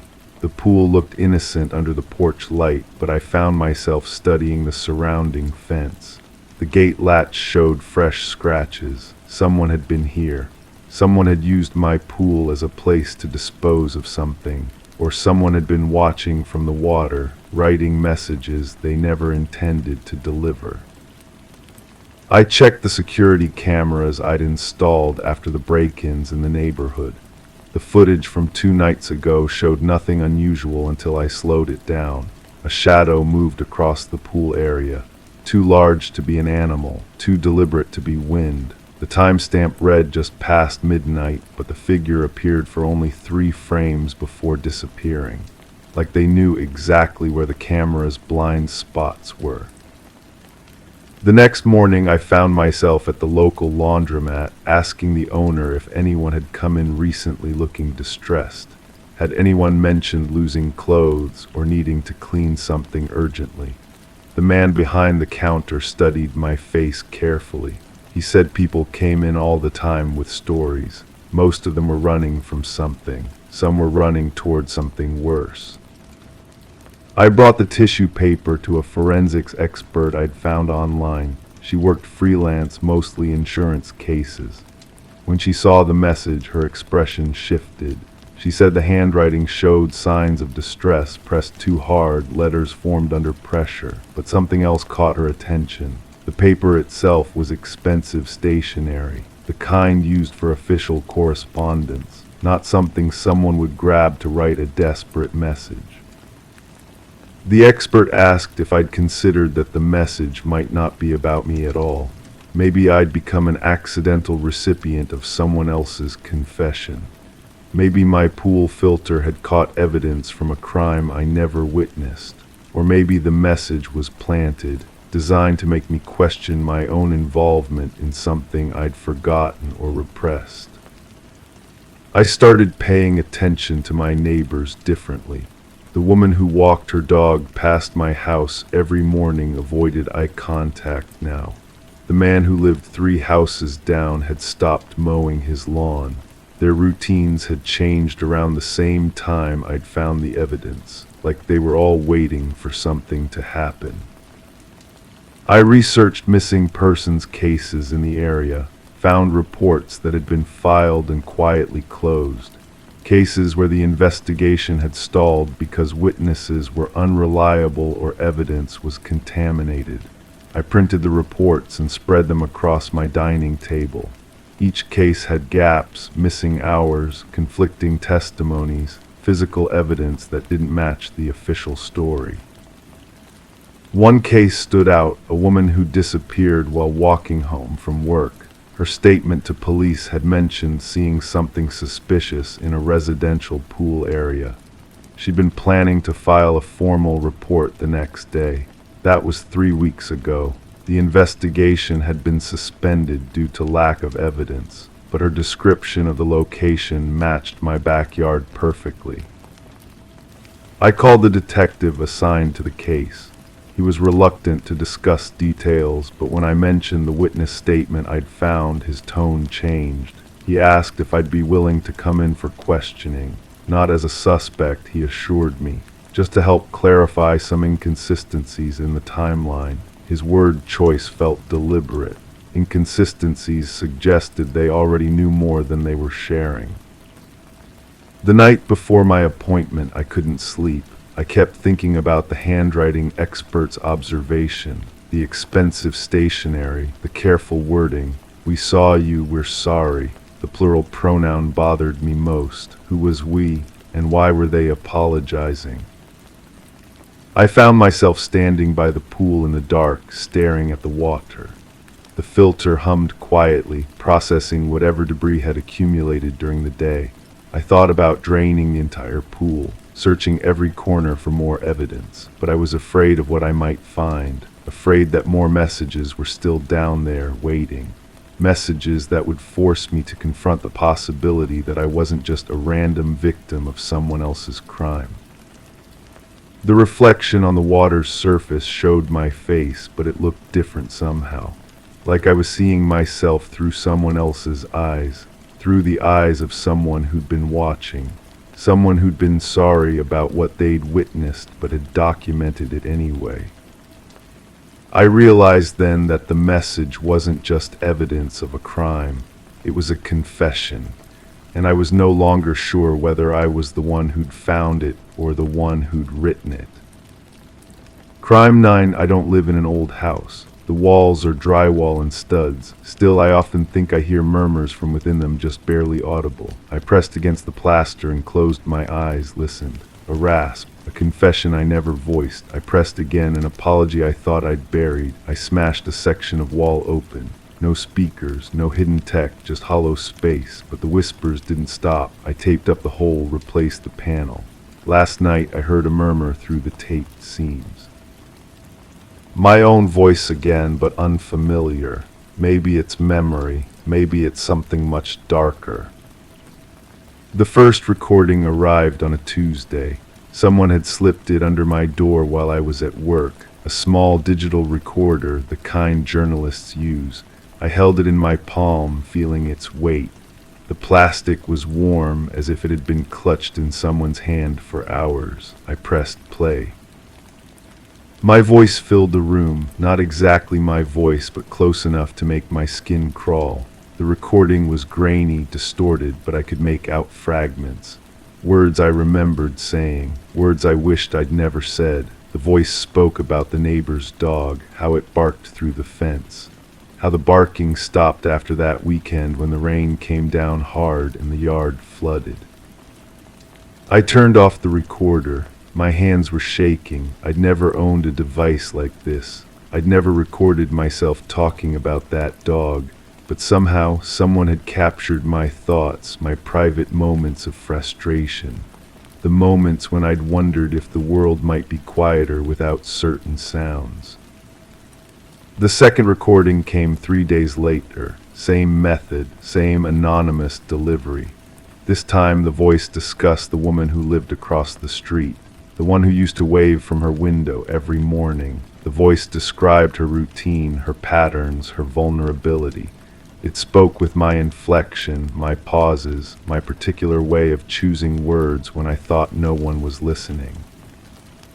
I hadn't seen her at her window in weeks. Her mail was piling up. The newspapers were yellowing on her porch. I'd meant to check on her, but the recordings made me hesitate. They made me question what I might have said in private moments, what I might have thought when I believed I was alone. The third recording arrived with a note. Plain paper, block letters. Listen carefully. You'll recognize the location.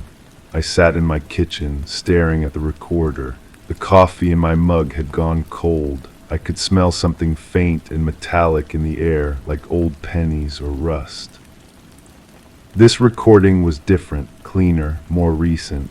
The voice was definitely mine, but I couldn't place when I'd said these words. It described a basement, concrete walls, a utility room behind a furnace. The voice spoke with clinical precision about hiding places, about spaces where sound didn't carry, about the weight of certain objects and how they might be moved without leaving marks. I don't have a basement. My house sits on a slab foundation, but the description felt familiar, like a memory I'd tried to forget. The voice mentioned the smell of bleach mixed with something organic. It talked about the sound of water running through pipes, how it could mask other sounds if you timed it right. I walked to my bathroom and turned on the faucet. The water pressure was weak, the flow uneven. I pressed my ear to the wall and heard the pipes groaning. Somewhere in that mechanical symphony, I caught something else, a rhythm that wasn't quite random, a pattern that sounded almost like breathing. The fourth recording came with a photograph, black and white, slightly blurred, a basement that looked exactly like the one described in the previous recording. Concrete walls, a utility room, a furnace with pipes snaking overhead. In the corner, barely visible, was a shape that could have been a person or could have been shadows playing tricks.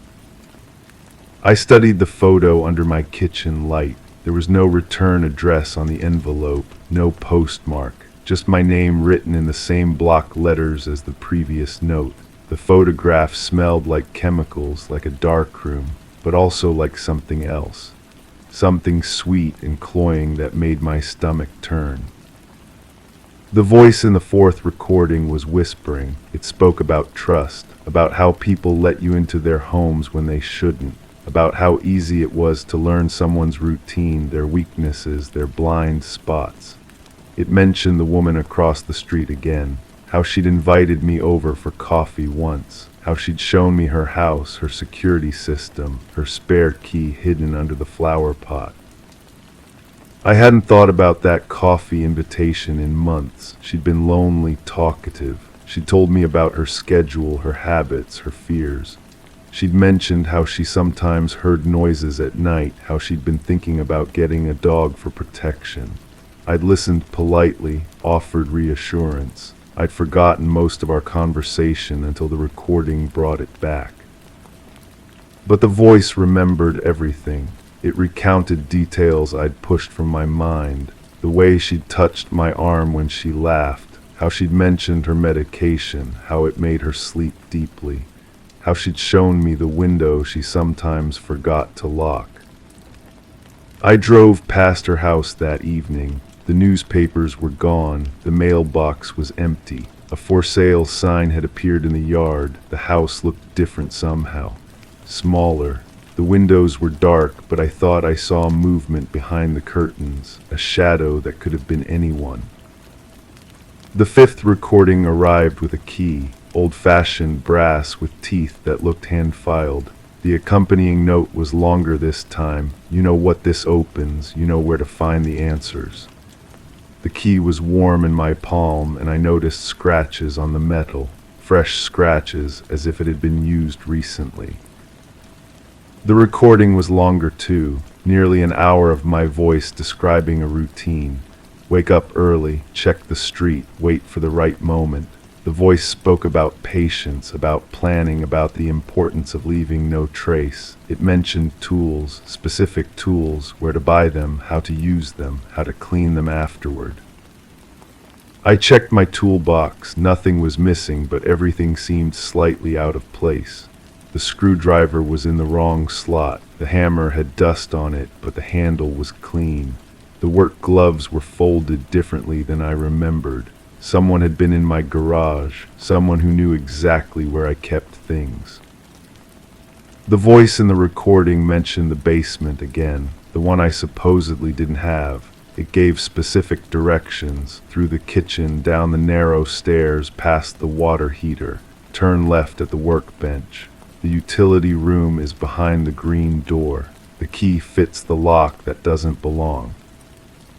I found myself standing in my kitchen, looking at the floor. The tiles were uniform, but there was a seam I'd never noticed before, a line that ran from the counter to the far wall. I pressed my foot against it and felt a slight give. The subflooring was hollow in places. The key was still in my hand. I'd been holding it so long that it had warmed to my body temperature. I walked to the wall where the seam ended. There was a section of baseboard that looked newer than the rest. The paint was slightly different. The nail holes were filled with putty that hadn't quite dried. I pried the baseboard away from the wall. Behind it was a narrow opening.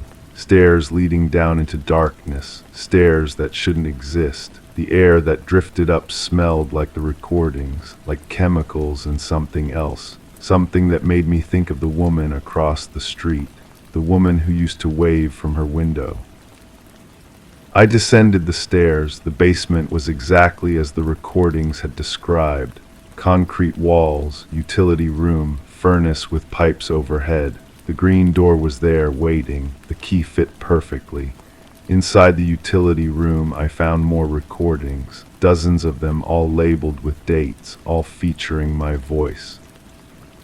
But also photographs, security camera footage, documents with my signature, evidence of things I couldn't remember doing, places I couldn't remember going, people I couldn't remember meeting. The woman across the street appeared in many of the photos. She was always alone, always unaware of being watched. The final recording was different. It wasn't my voice, it was hers, the woman from across the street. She was speaking to someone, pleading. The recording was recent, maybe days old. She mentioned my name. She said she'd figured it out. She said she was going to call someone, tell someone. She said she wasn't going to let me hurt anyone else. Then silence, then my voice again, but different, calmer, more controlled. It spoke about problems and solutions, about people who asked too many questions, about the importance of maintaining appearances, about how sometimes the only way to keep a secret was to bury it deeper. I'm writing this now because I don't know what else to do. The recordings keep coming, the basement keeps growing, more rooms, more evidence, more voices I don't remember speaking. The woman across the street hasn't been seen in weeks. The for sale sign is gone, the house is empty. But I still hear the whispers in my walls, and sometimes late at night I hear knocking. Someone trying to get out, someone trying to tell me something I'm not ready to hear. The walls remember what I've forgotten. The walls know what I've done, and they're not going to let me forget much longer. Story 10. Renovations always bring forth the unexpected, a dance of uncovering secrets long buried. Among the debris of old newspapers and forgotten trinkets, there lies a tale waiting to be whispered. Sarah and Michael, drawn to the allure of a Victorian-era home, embarked on a journey of restoration, unaware of the shadows that lurked within its walls. As they lifted the floorboards with anticipation, a delicate letter, hidden for decades, greeted them with cryptic warnings. The ink, faded with time, bore the haunting words, "Don't trust the one who knocked." Before their trembling hands could fully grasp the weight of this eerie message, the house itself seemed to shudder with 3 sharp raps, a chilling echo reverberating through the empty rooms. Detective Alina Reed, with her seasoned eyes and hands that knew the language of evidence, arrived to unravel the mystery that had been disturbed. The note, now tainted by the touch of the unsuspecting couple, held secrets that begged to be unveiled. Sarah and Michael, innocent in their bewilderment, shared their encounter with the phantom knocks that had awakened ancient fears within the house's time-worn walls. Reed, a seeker of truths buried deep, delved into the history of the abode and its former inhabitants, unearthing layers of intrigue that whispered of a past stained with shadows. The house, once a sanctuary for the Hargrove family, now stood as a silent witness to secrets long kept hidden. Franklin and Margaret, the enigmatic figures of the past, held within their story the key to unlocking the darkness that seeped through the cracks of time. Franklin, a man of respected stature in the community, harbored a secret burden that twisted his mind in his final years, a debt owed to a shadowy figure known as the Collector, Victor Mercer. Reed's investigation unfurled a tapestry of betrayal and desperation woven through the lives of the Hargroves. Franklin's descent into paranoia, fueled by the relentless specter of the Collector's looming presence, painted a portrait of a man haunted by debts unpaid and sins unconfessed. Margaret, a silent witness to her husband's unraveling, bore the weight of secrets that threatened to consume her fragile existence. Through whispers of the past and the fading memories of those who had known the Hargroves, Reed pieced together a narrative of betrayal and tragedy.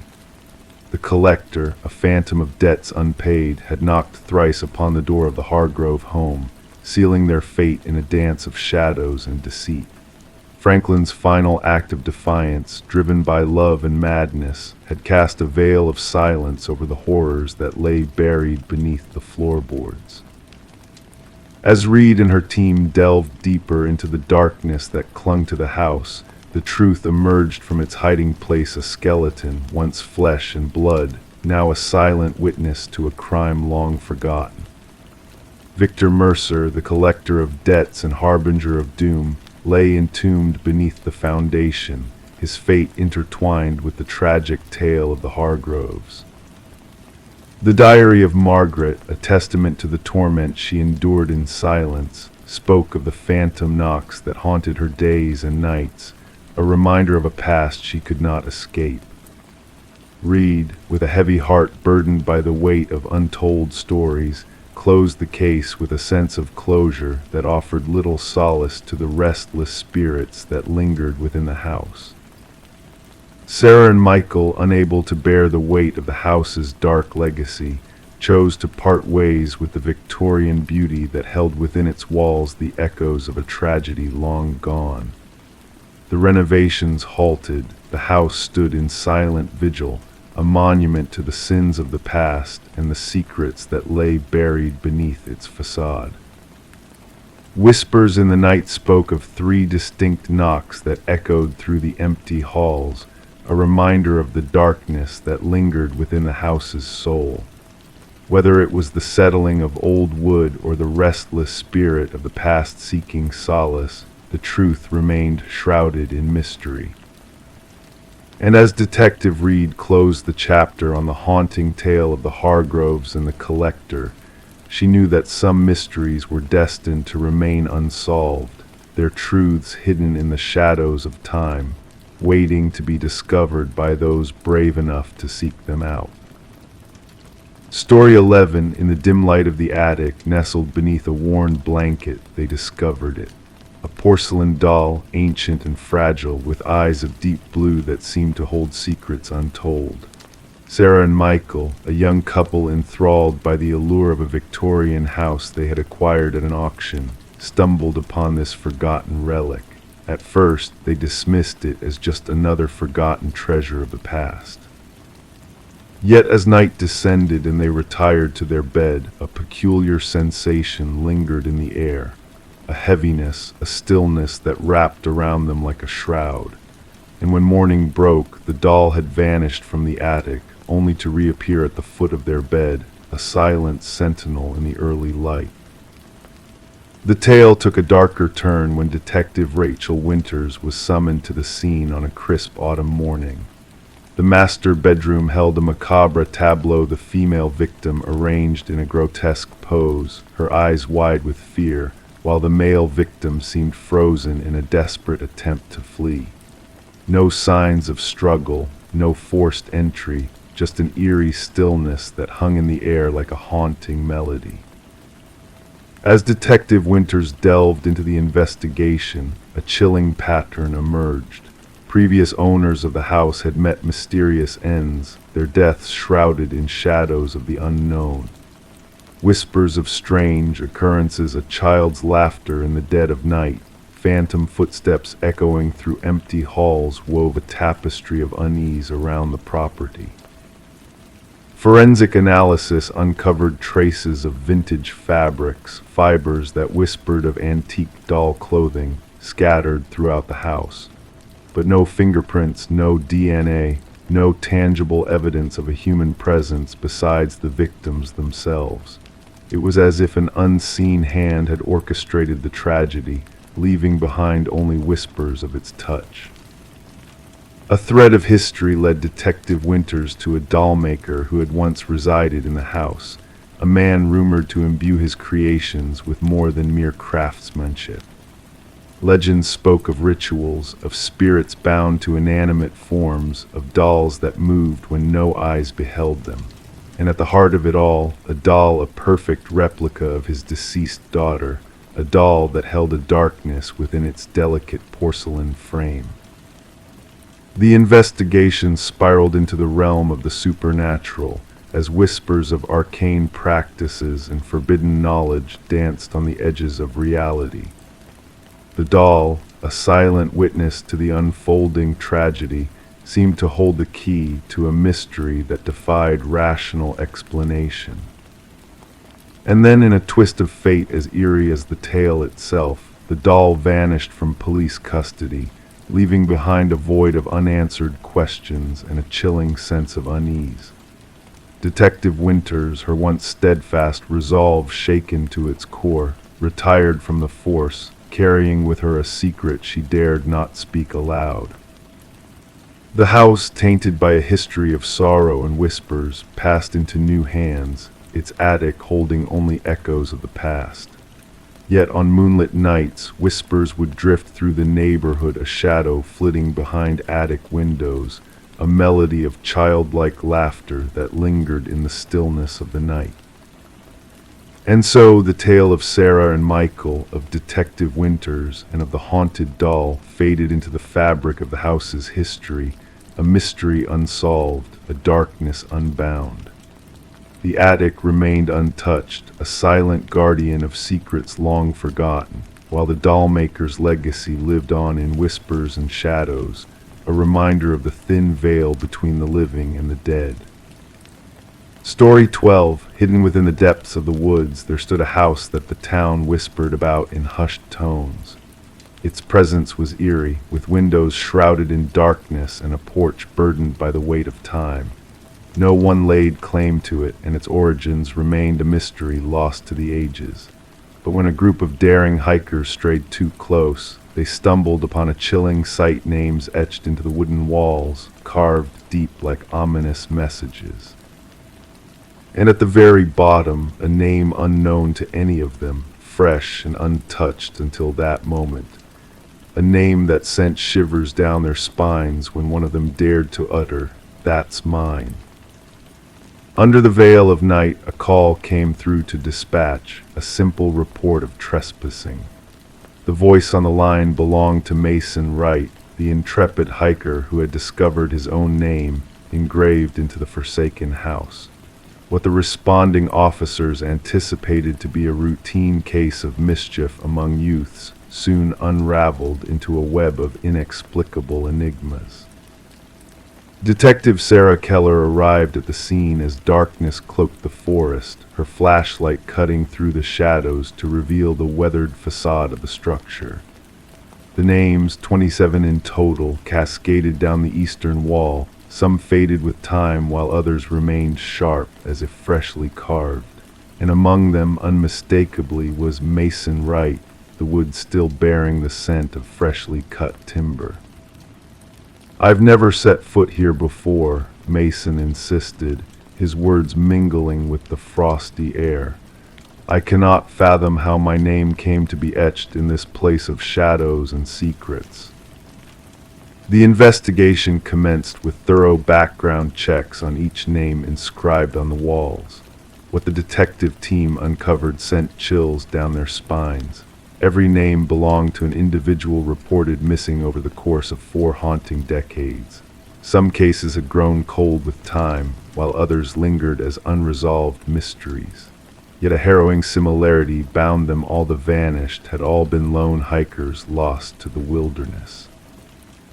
Forensic experts meticulously cataloged each carving, noting the depths of the cuts, the techniques employed, and the erosion patterns. The oldest name, Rebecca Hansen, linked to a missing persons case from 37 years prior, recounting the tale of a young woman who ventured into the woods and never returned, leaving behind only a solitary hiking boot by a babbling stream. Detective Keller delved deep into Mason's past, but his story remained unwavering. He professed no ties to the area beyond his recent trek with college companions, chosen at random from an online suggestion. His history bore no connection to the other names haunting the walls outside. Suspicion then turned to Mason's comrades. Emily Chen, the group's photographer, provided snapshots from their expedition, revealing a disconcerting presence in the background of several images, a blurred figure resembling a tall, slender man, always lurking amidst the trees. Intrigued and unsettled, Detective Keller sanctioned a search of the interior of the desolate house.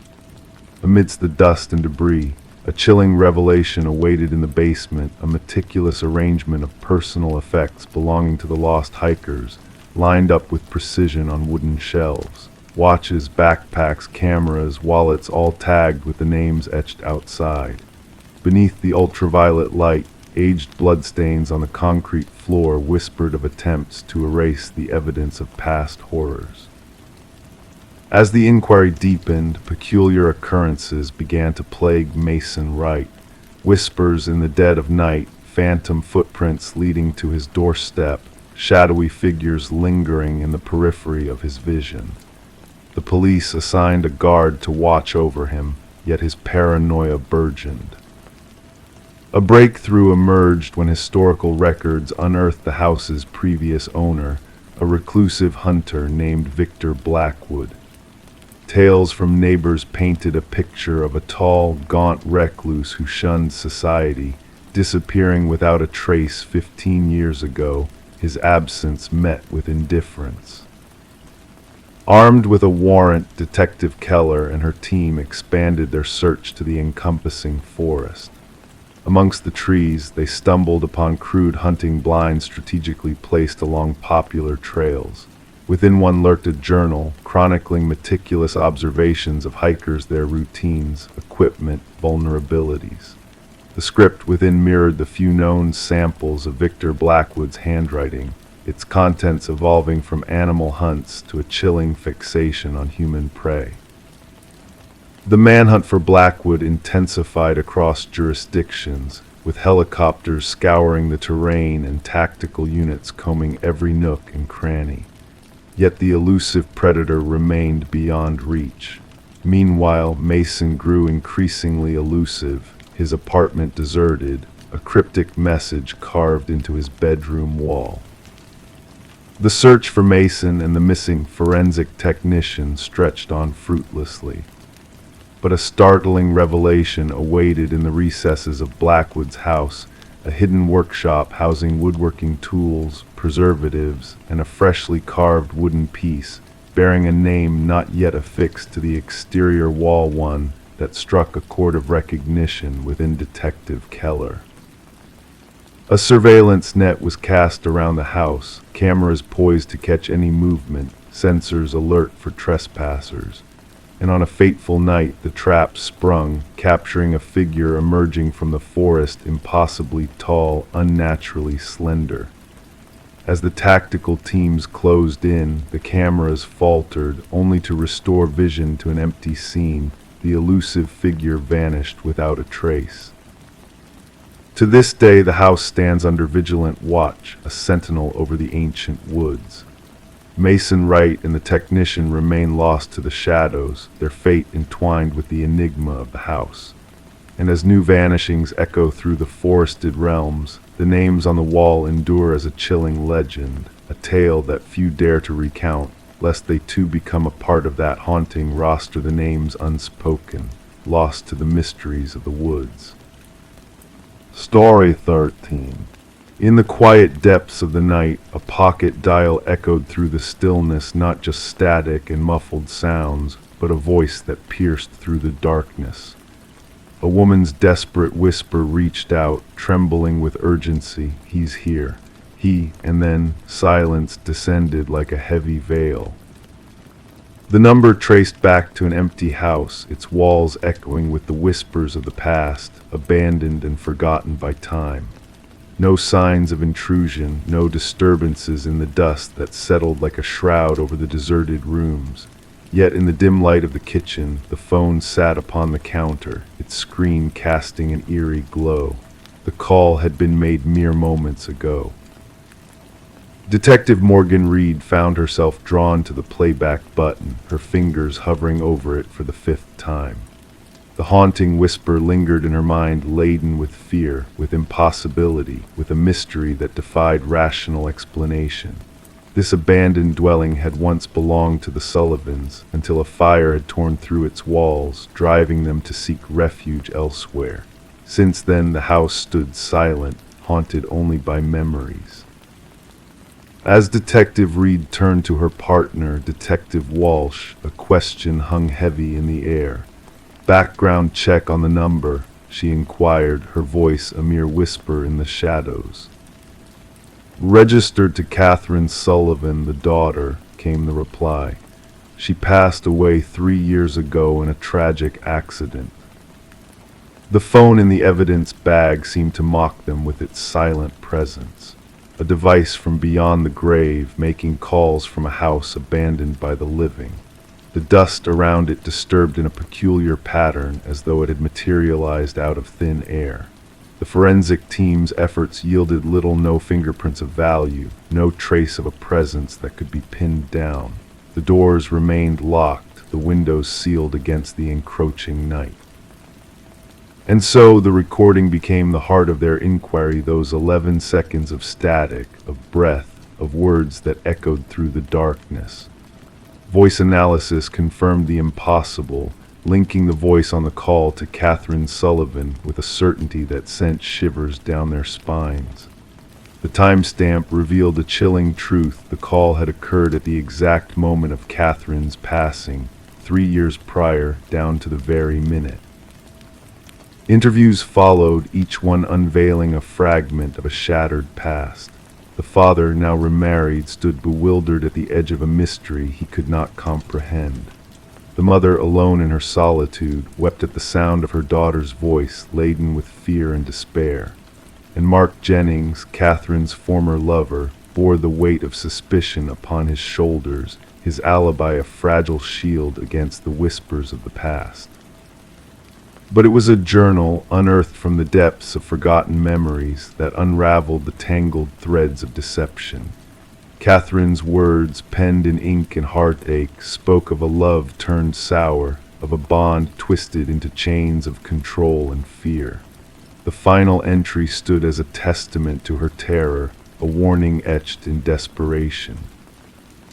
Confronted once more, Mark's facade crumbled under the weight of evidence. Denials faltered, excuses crumbled, and the truth emerged from the shadows like a specter seeking justice. The buried phone, unearthed from its silent grave, whispered secrets of a life cut short by betrayal and malice.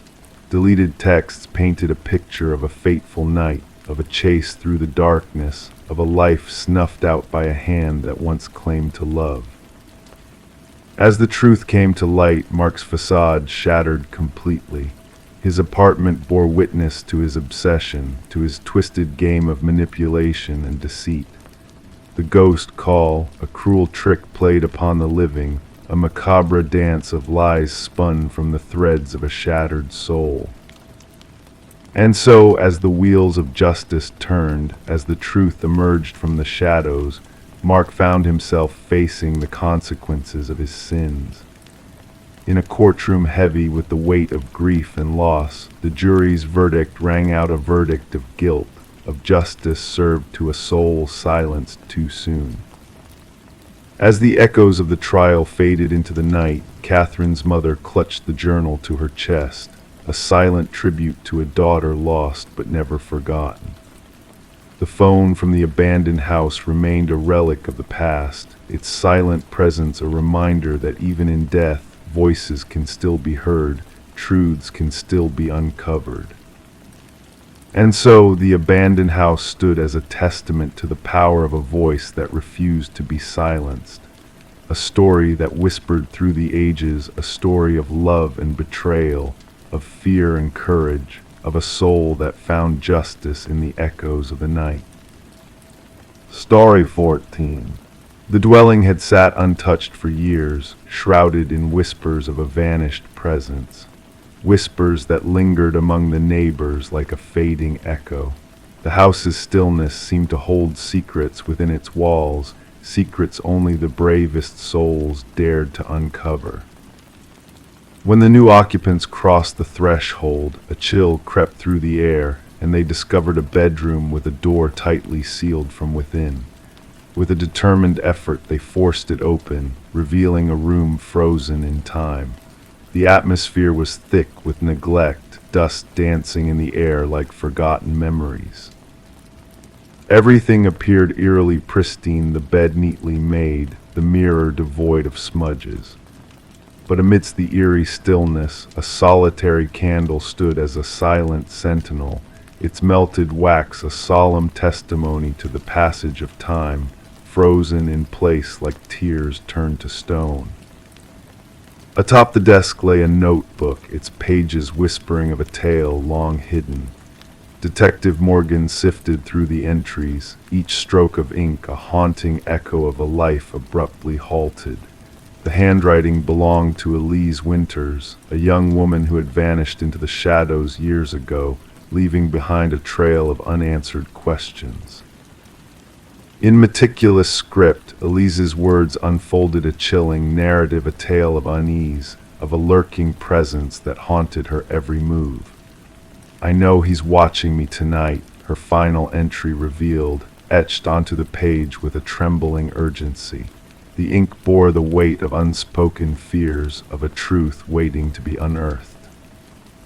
As the detective delved deeper into Elise's world, a web of deceit and betrayal began to unravel. Elise, a paralegal entangled in the webs of a prestigious law firm, had stumbled upon secrets that threatened to shatter the facade of power and privilege. Amidst the shadows of the room, the truth slowly emerged, a sinister conspiracy woven into the fabric of her disappearance. The pieces of the puzzle lay scattered, waiting to be assembled, to reveal the dark underbelly of corruption that lay hidden in plain sight. Forensics uncovered a trail of deceit, a trail that led to a safe deposit box, to hidden recordings that echoed with the voices of those who sought to bury the truth beneath layers of deception. Elise's voice, a beacon of defiance in the darkness, echoed through the room, a testament to her courage in the face of danger. As the investigation deepened, shadows of guilt began to surface, casting a pall over those who thought themselves untouchable. The truth, like a flickering flame in the night, refused to be extinguished, illuminating the darkest corners of the human soul.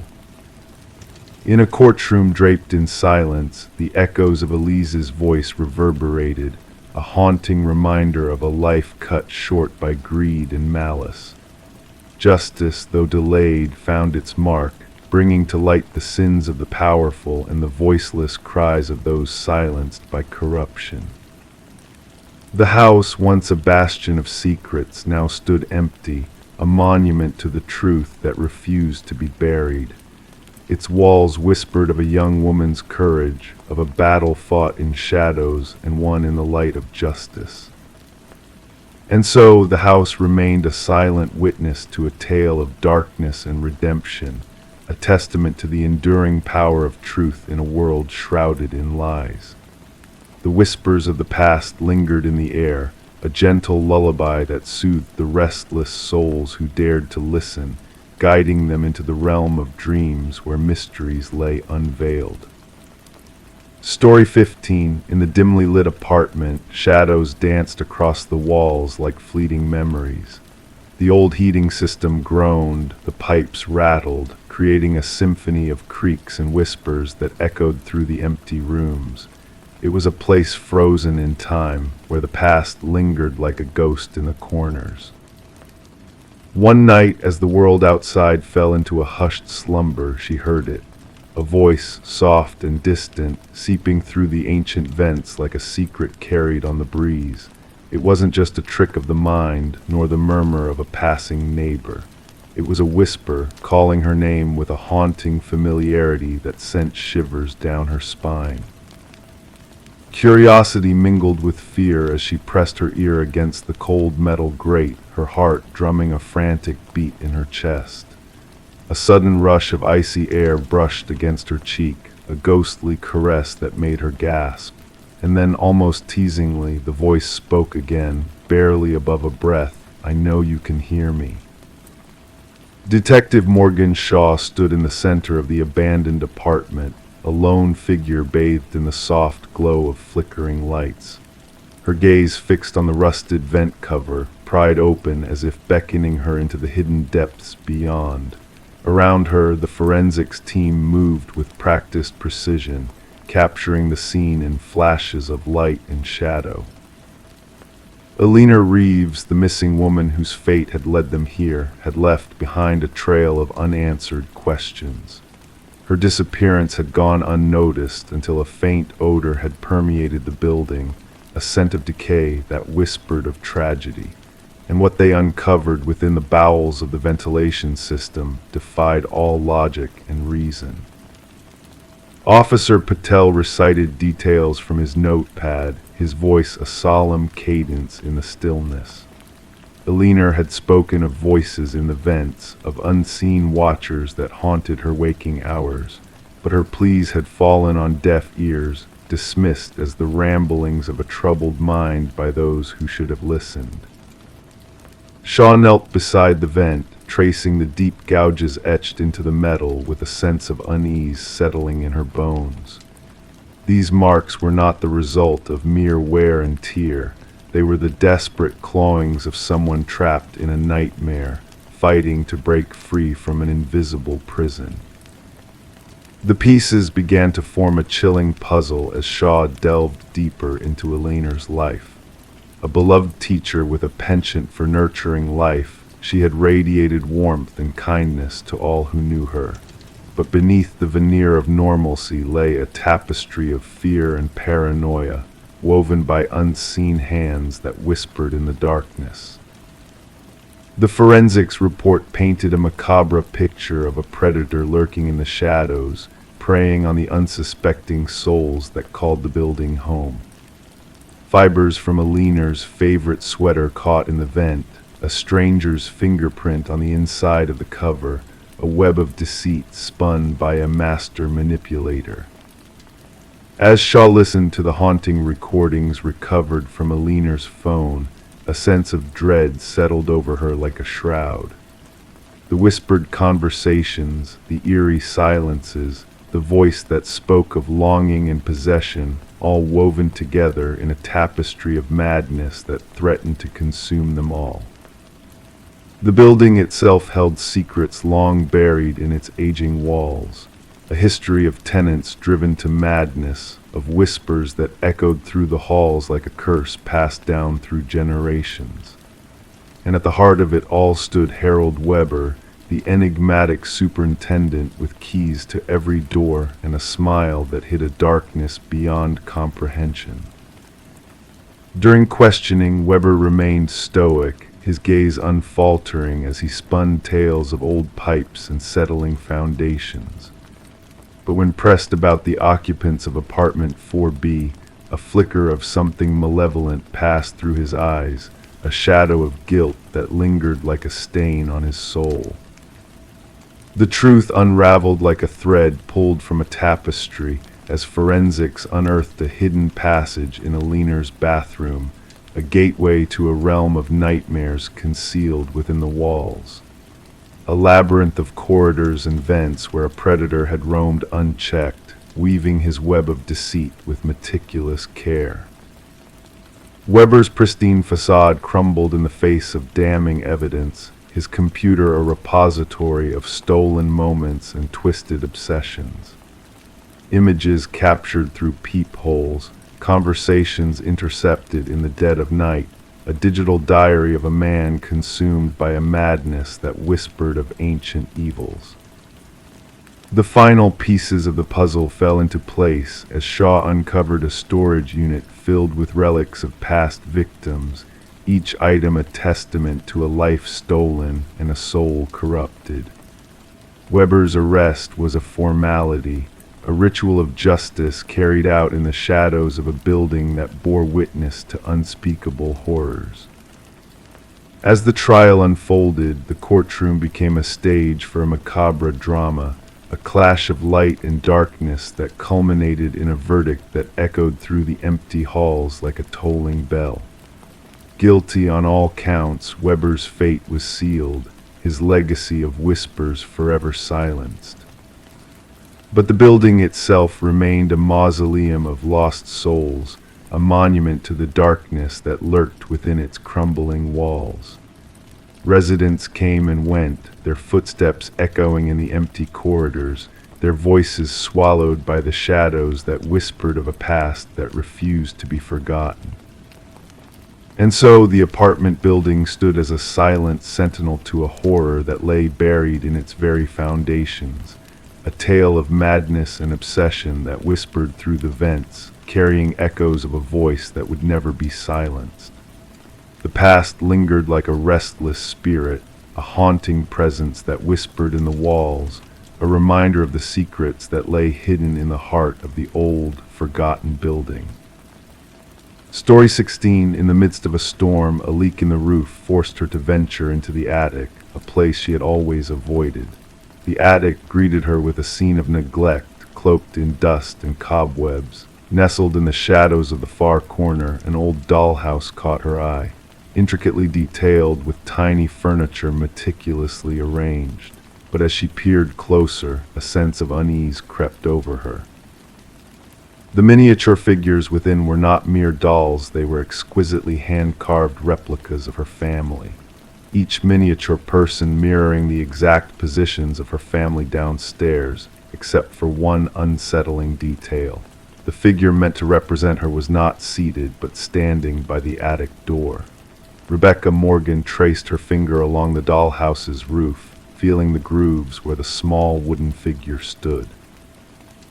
A shiver ran down her spine, separate from the chill of the draft whispering through the attic rafters. The dollhouse's presence was inexplicable. This house was not her childhood abode, but a temporary rental her family had recently moved into. The discovery prompted Rebecca to contact the authorities in a panic. Law enforcement officers rushed to the suburban residence, finding a family in distress, refusing to return to the attic. Detective Sarah Harmon, the lead investigator, initially dismissed their fears as a prank or the imaginings of a family adjusting to a new home. However, the intricate details of the dollhouse figures struck a chord with Detective Harmon. Each tiny figure captured unique characteristics of the family members, an uncanny reflection of reality. The turning point came when fingerprints on the dollhouse did not match anyone in the family. Further investigation unveiled microscopic cameras hidden in the eyes of each miniature figure, all linked to a sophisticated recording system beneath the dollhouse. Reviewing the Morgan family's movements revealed a disturbing revelation. The positions of the miniature figures did not merely mimic the family's current positions. They replicated exact postures from various days, indicating a prolonged period of observation. "We realized we were dealing with more than just stalking," Detective Harmon explained. "The perpetrator displayed an unprecedented level of obsession. The investigation led to the discovery of a concealed basement entrance behind a pantry wall. Inside, evidence suggested someone had been living there before the Morgans, unnoticed. Food wrappers, water bottles, and a sleeping bag hinted at an extended stay beneath the family's feet. The absence of forced entry puzzled investigators, as records indicated the house had been vacant for almost a year prior to the Morgan family's arrival. Interviews with neighbors offered little insight except for sporadic sightings of lights in the unoccupied home. A breakthrough emerged through digital forensics. Surveillance data from the miniature cameras led investigators to a small apartment across town. The apartment's walls were plastered with photographs of the Morgan family and previous occupants. Journal entries meticulously detailed the daily routines of each person. Most chilling was the workshop filled with incomplete dollhouses representing various homes in the area. The apartment belonged to Martin Wells, the son of the deceased former homeowners. Financial records hinted at his mounting debts post-parents' demise. Instead of selling the house, he fashioned a hidden living space, staying there while renting it out. The dollhouse served as his control hub, with each miniature figure symbolizing someone under his watchful eye. During interrogation, Wells remained eerily composed, attributing his actions to a need for control over his childhood home. He revealed that the figures were a means to convey his constant surveillance. Psychological evaluations uncovered a delusional fixation on possession, stemming from an inability to cope with his loss. The Morgan family chose never to return to the house, haunted by the realization that they had been mere pawns in Wells's twisted game. Wells faced charges of stalking, invasion of privacy, illegal surveillance, and breaking and entering. The case prompted a reevaluation of real estate disclosure laws regarding property histories and agents' responsibilities. The judge, in sentencing, acknowledged the profound violations suffered by the Morgan family. The extent of Wells's covert activities, documented in his journals, hinted at a prolonged history of intrusion into unsuspecting homes. The Morgans resettled elsewhere, but Rebecca admitted lingering feelings of unease, compulsively checking nooks and crannies for hidden eyes. She rid their new home of all dollhouses and miniatures. "Some days the feeling of being watched still lingers," she confided. "I wonder if somewhere out there, a tiny version of me is being manipulated in a dollhouse I have yet to uncover." Story 17. The aged apartment possessed its idiosyncrasies, pipes groaning, floorboards creaking. Yet the new tenant discerned that what she heard was beyond the norm. The footfalls were too methodical, too deliberate. They emanated from above, slow and measured. However, she resided on the highest floor. One night, mustering her courage, she tapped the ceiling with a broomstick. The sound ceased. Silence enveloped the space. Then a solitary knock reverberated from within the ceiling. Sarah Coleman chose not to disclose the knocking episode to anyone. She convinced herself it was merely the building settling, or perhaps a small creature that had infiltrated the attic space. Even as the footfalls persisted night after night, she adjusted, increasing her television volume, donning headphones to bed, anything to drown out the rhythmic footsteps that traversed her ceiling in the darkness. Detective Morris was first apprised of the apartment when a maintenance worker stumbled upon a concealed crawlspace during routine repairs. The worker had removed a section of drywall in the hallway outside Sarah's apartment to mend a water leak. Behind it, he unearthed a narrow passageway that defied the building plans. Upon shining his flashlight inside, the beam revealed a makeshift living quarter food wrappers, water bottles, a soiled blanket, and a small notebook. The building superintendent promptly contacted the police. Detective Morris arrived with his partner Detective Rivera to find the maintenance worker pallid and trembling. "Someone has been dwelling in the walls," he kept repeating. "Someone has been watching."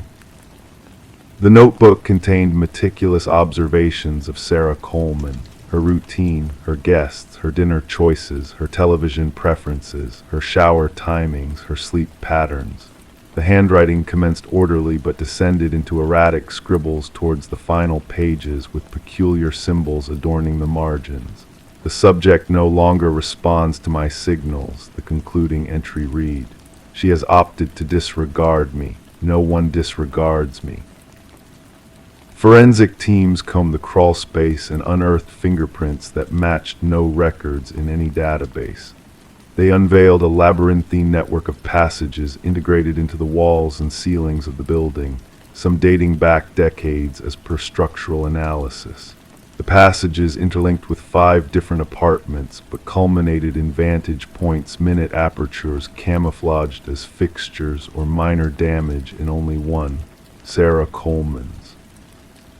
The investigative team interviewed current residents, none of whom reported anything extraordinary beyond the customary noises of apartment living. Former residents recounted a different narrative. 3 prior tenants of Sarah's apartment recounted feeling watched or hearing unexplained movements.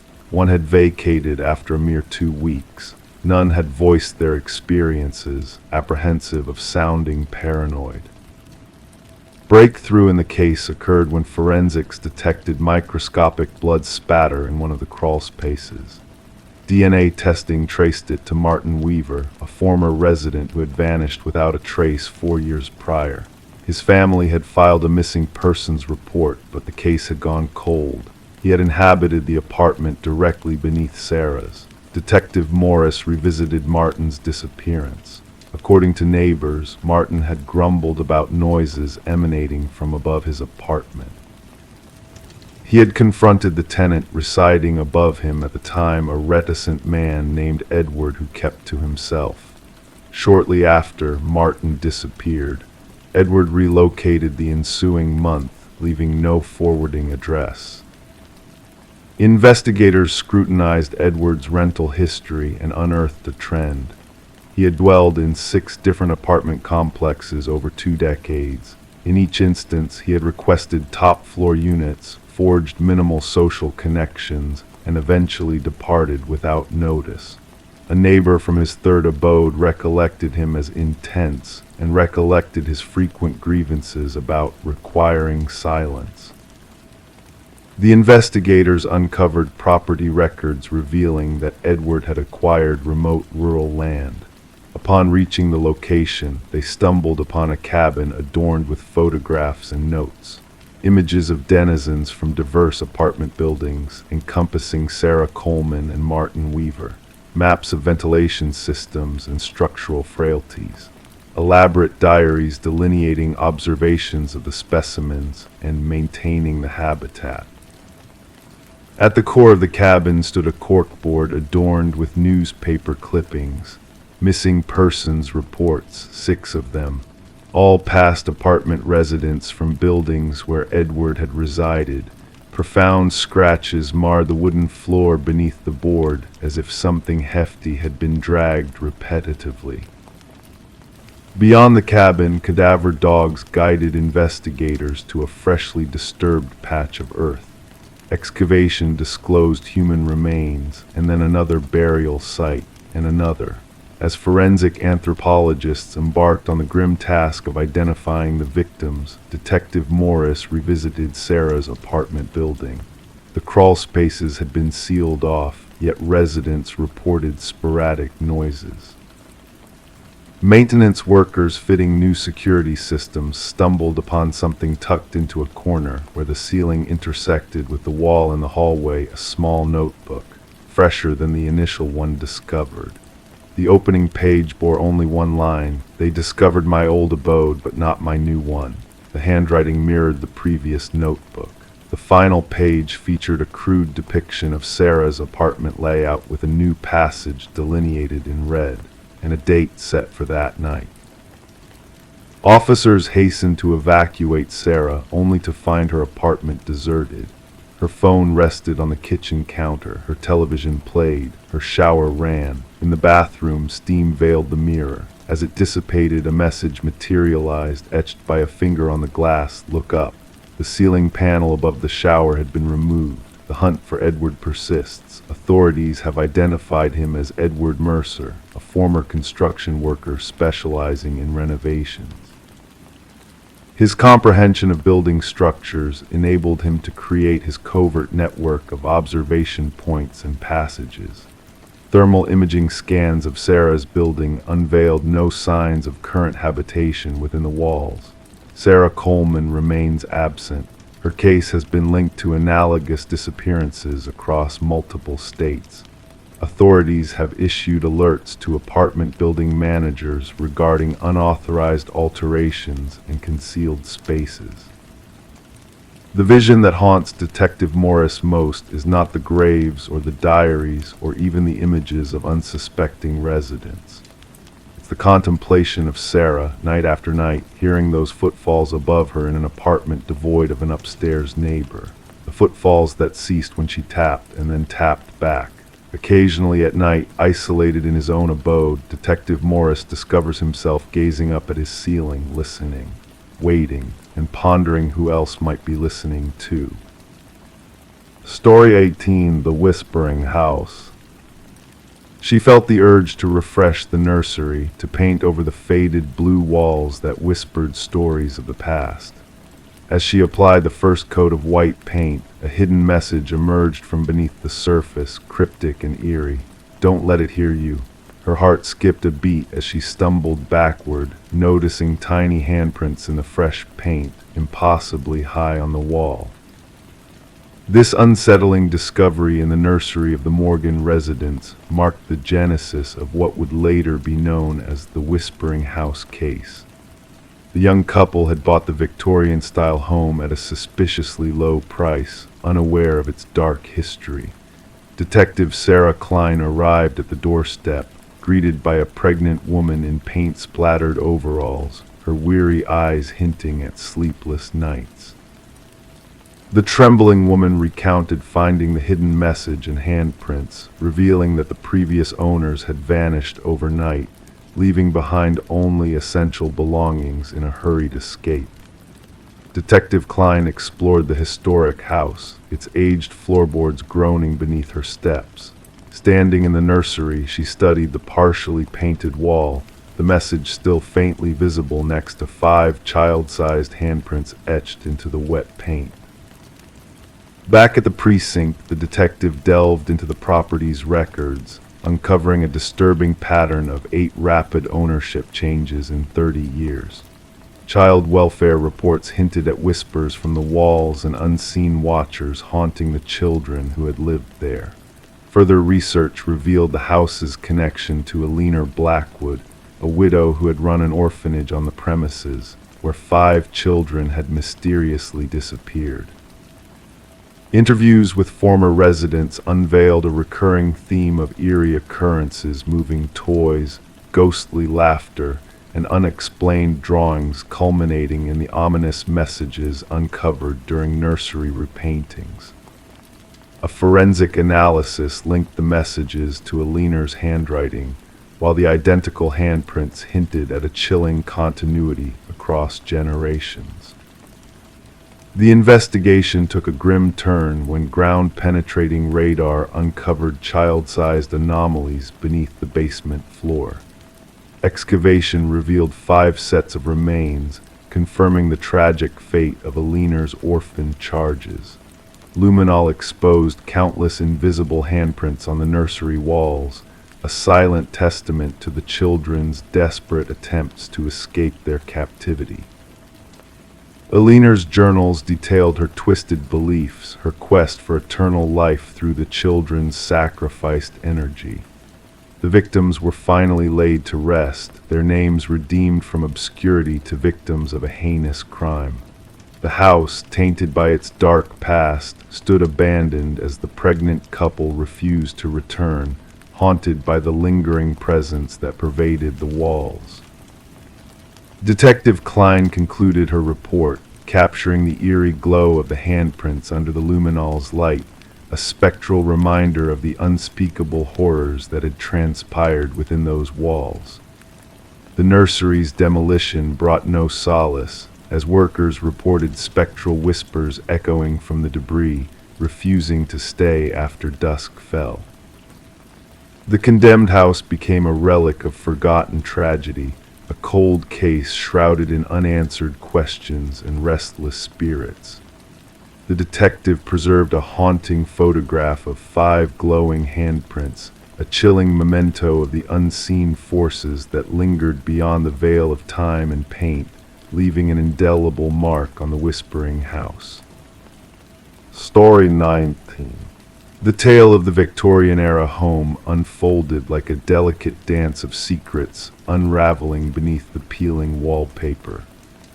What started as a simple renovation project for Michael and Sarah Klein turned into a journey through time and mystery, guided by the haunting presence of a name, Aliner Winters.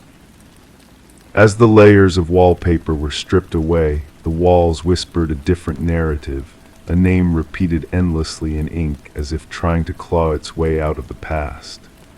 Aliner Winters, a name not found in the house's records, led the new tenants down a rabbit hole of intrigue and unease.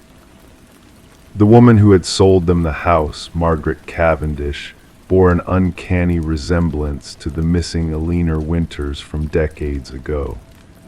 The pieces of the puzzle began to fit together in a chilling revelation that blurred the lines between past and present.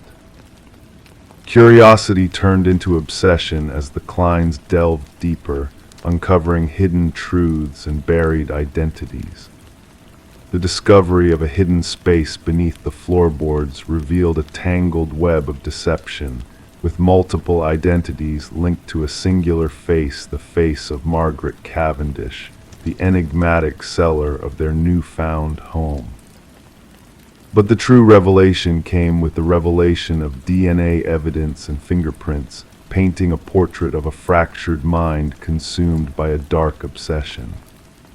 Rebecca Eldridge, a psychiatric patient with dissociative identity disorder, had woven a complex tapestry of personas, with Aliner at the center of her shattered reality. The walls of the house bore witness to Rebecca's inner turmoil, a desperate plea for recognition and redemption amidst the chaos of her fractured mind. The name scrawled across the walls became a haunting echo of a past long buried, a testament to a soul torn apart by obsession and guilt. As the investigation unfolded, the garden yielded its own dark secrets, revealing the final resting place of Aliner Winters. The truth, long concealed beneath layers of deception, finally came to light, bringing justice to a story that had remained unresolved for 3 decades. The house that Michael and Sarah had hoped would be their sanctuary became a symbol of tragedy and intrigue, a place where the walls themselves whispered of a long-forgotten crime. And as the sun set on the old Victorian home, its legacy forever intertwined with a tale of loss and redemption, a sense of peace settled over the land, carrying with it the echoes of a mystery finally put to rest. Story 20. It arrived through the mail, nestled within a plain envelope devoid of any return address. A single brass key, its surface weathered by the relentless passage of time. The homeowner, a woman named Sarah, couldn't place where she had seen it before, yet a strange sense of familiarity lingered in the depths of her mind. As she tested the key in every lock within her possession, not a single one yielded to its touch. It did not belong to her abode. However, when she gently placed it upon the coffee table, the ancient grandfather clock stationed in the hallway let out a solitary, eerie chime despite its mechanism having long fallen into disrepair.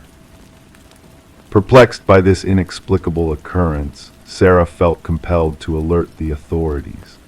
What initially appeared as a mere oddity swiftly unraveled into a harrowing tale of intrigue and dread that would forever stain the tranquility of the quiet suburban neighborhood. The responding officer, quick to dismiss Sarah's concerns, suggested that the key's arrival may have been a simple mistake. Yet Sarah's intuition whispered of darker truths lurking just beyond the veil of normalcy. Reluctantly, the officer accepted the key as evidence, sealing it within a small, unassuming evidence bag that would later serve as the linchpin in an extensive investigation. The case file eventually found its way to Detective Robert Harmon, a seasoned investigator within the Special Victims Unit, renowned for his uncanny ability to discern the sinister undercurrents beneath seemingly innocuous events.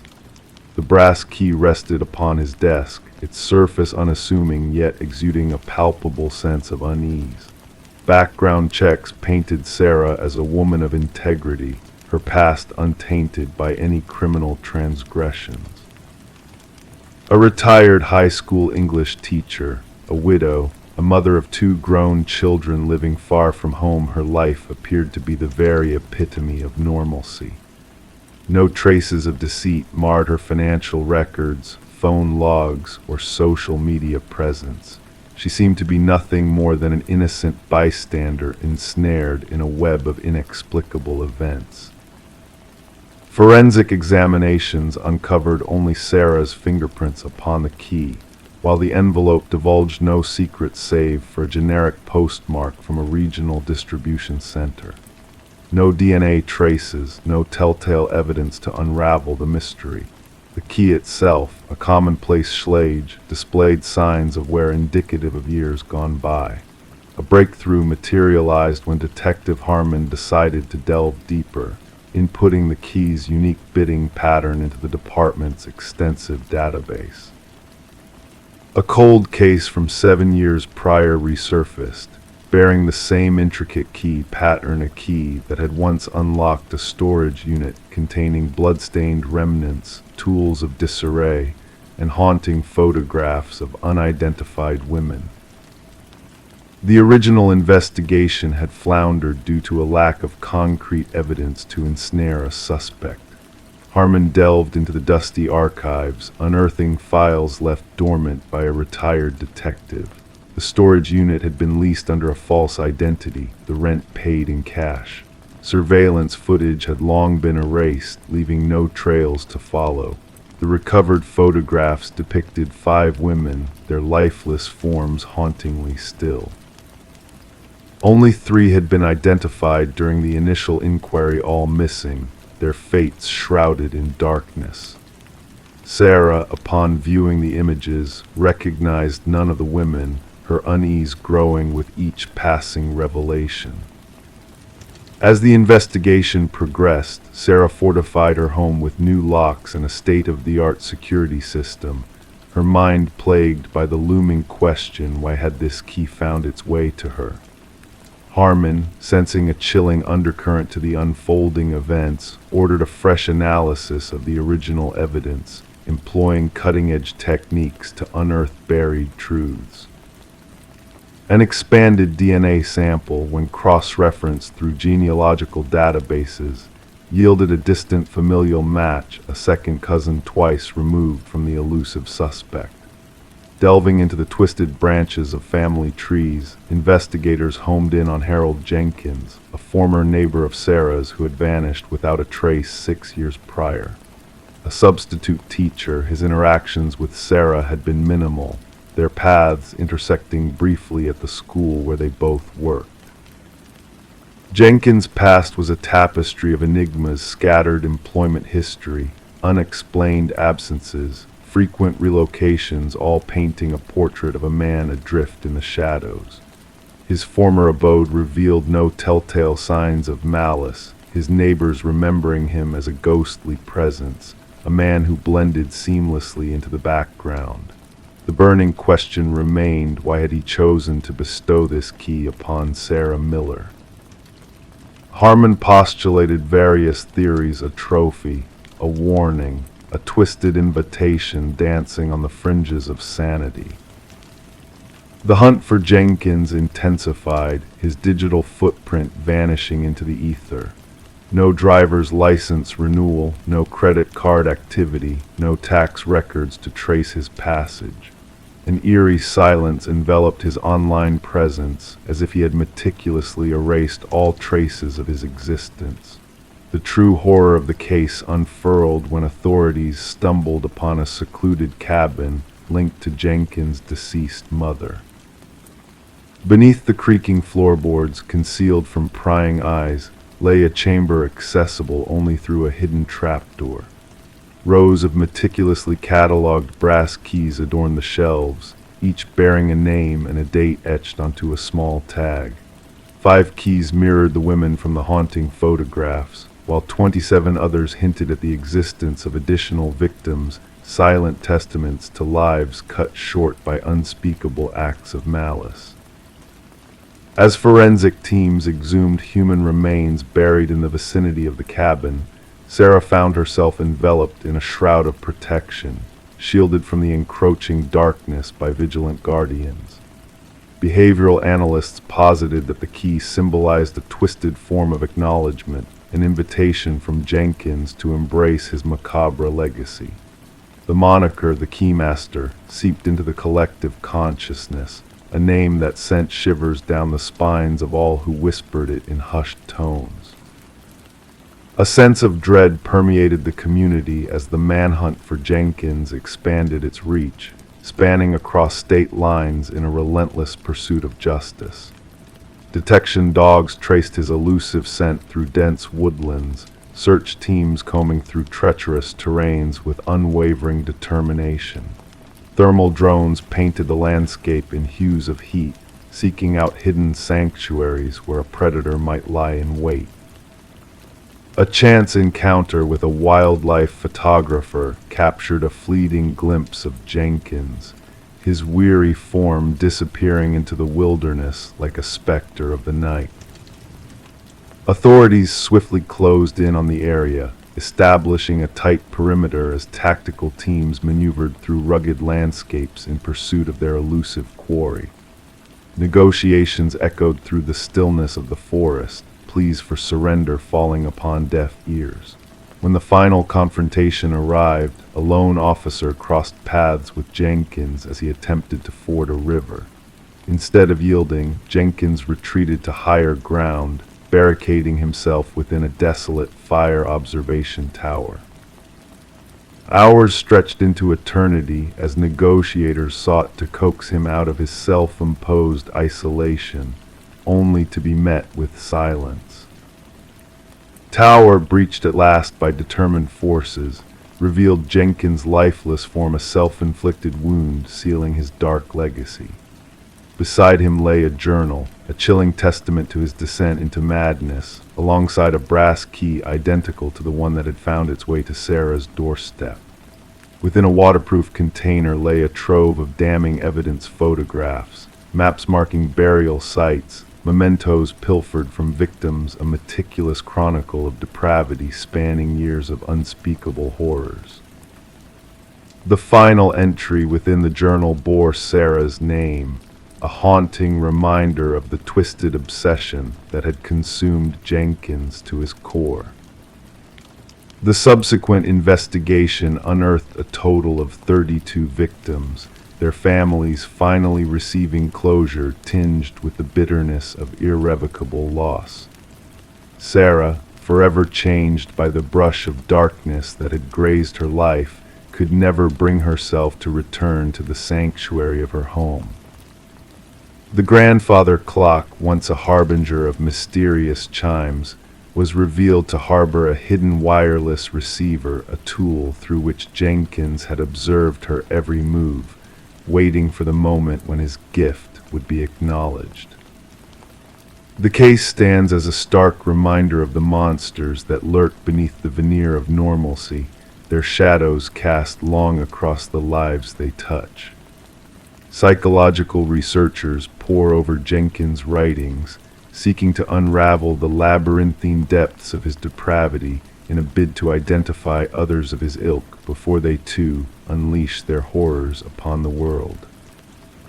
And somewhere within the confines of an evidence locker, a collection of brass keys lies dormant, each one a silent witness to lives forever altered by the darkness that dwells within the hearts of men. Story 21, the Polaroid rested in the box, a relic of bygone days capturing a forgotten birthday scene. Happy faces, flickering candles, nothing out of the ordinary. Yet when the daughter inherited the box of aged photographs, she noticed it. A presence lingering in the background just beyond the group. A man shrouded in shadow standing at the edge of the candlelight. He did not belong to the family. No one recalled his presence, but in each photo he drew nearer. Sarah Winters stumbled upon the collection while sorting through her mother's attic following the funeral. A simple cardboard box labeled Memories held a plethora of faded photos showcasing family gatherings from her childhood. This find should have brought solace, a window to happier times. Instead, it marked the beginning of a chilling journey. In the initial photo, he was a mere outline, a figure on the periphery during her 7th birthday party. The mysterious form loomed by the glass door, features obscured, observing. In the subsequent picture, taken moments later, he had advanced indoors. By the third, he loomed behind her uncle. None in the snapshot seemed aware of his presence. Trembling, Sarah phoned her father, recounting her discovery. "Dad, who is this man in the background of these pictures?" A moment of silence, then a sharp inhale. "What man? There should be only family members." She snapped digital images of the Polaroids and forwarded them to her father. His subsequent call bore an unusual tremor. "That can't be. We would have noticed a stranger." Detective Marcus Reed listened attentively as Sarah laid out the photos on his desk at the precinct. Rain drummed against the windows, casting dancing shadows on the evidence. The seasoned detective's hands methodically skimmed through each photo, his gaze narrowing. No one recognized this person. He inquired, voice even but intrigued. "No one," Sarah affirmed, but observed the progression. She arranged the photos chronologically. Leaning in, the detective's chair creaked under his weight. What once seemed like paranoia now took form before his eyes. The enigmatic figure traversed the party deliberately, photo by photo, edging closer to the children. In the final image, he stood directly behind Sarah's younger self, a pale hand extending towards her shoulder, just beyond the frame. The photographer. Reed proposed, though doubt tinged his tone. "My mother took all these." She set the timer and joined the frame. Replicas were made and a case file was opened. In a matter of days, all surviving attendees of the party were contacted. None recalled the man. No outsiders had been present. The venue was secluded, a countryside retreat chosen for its privacy.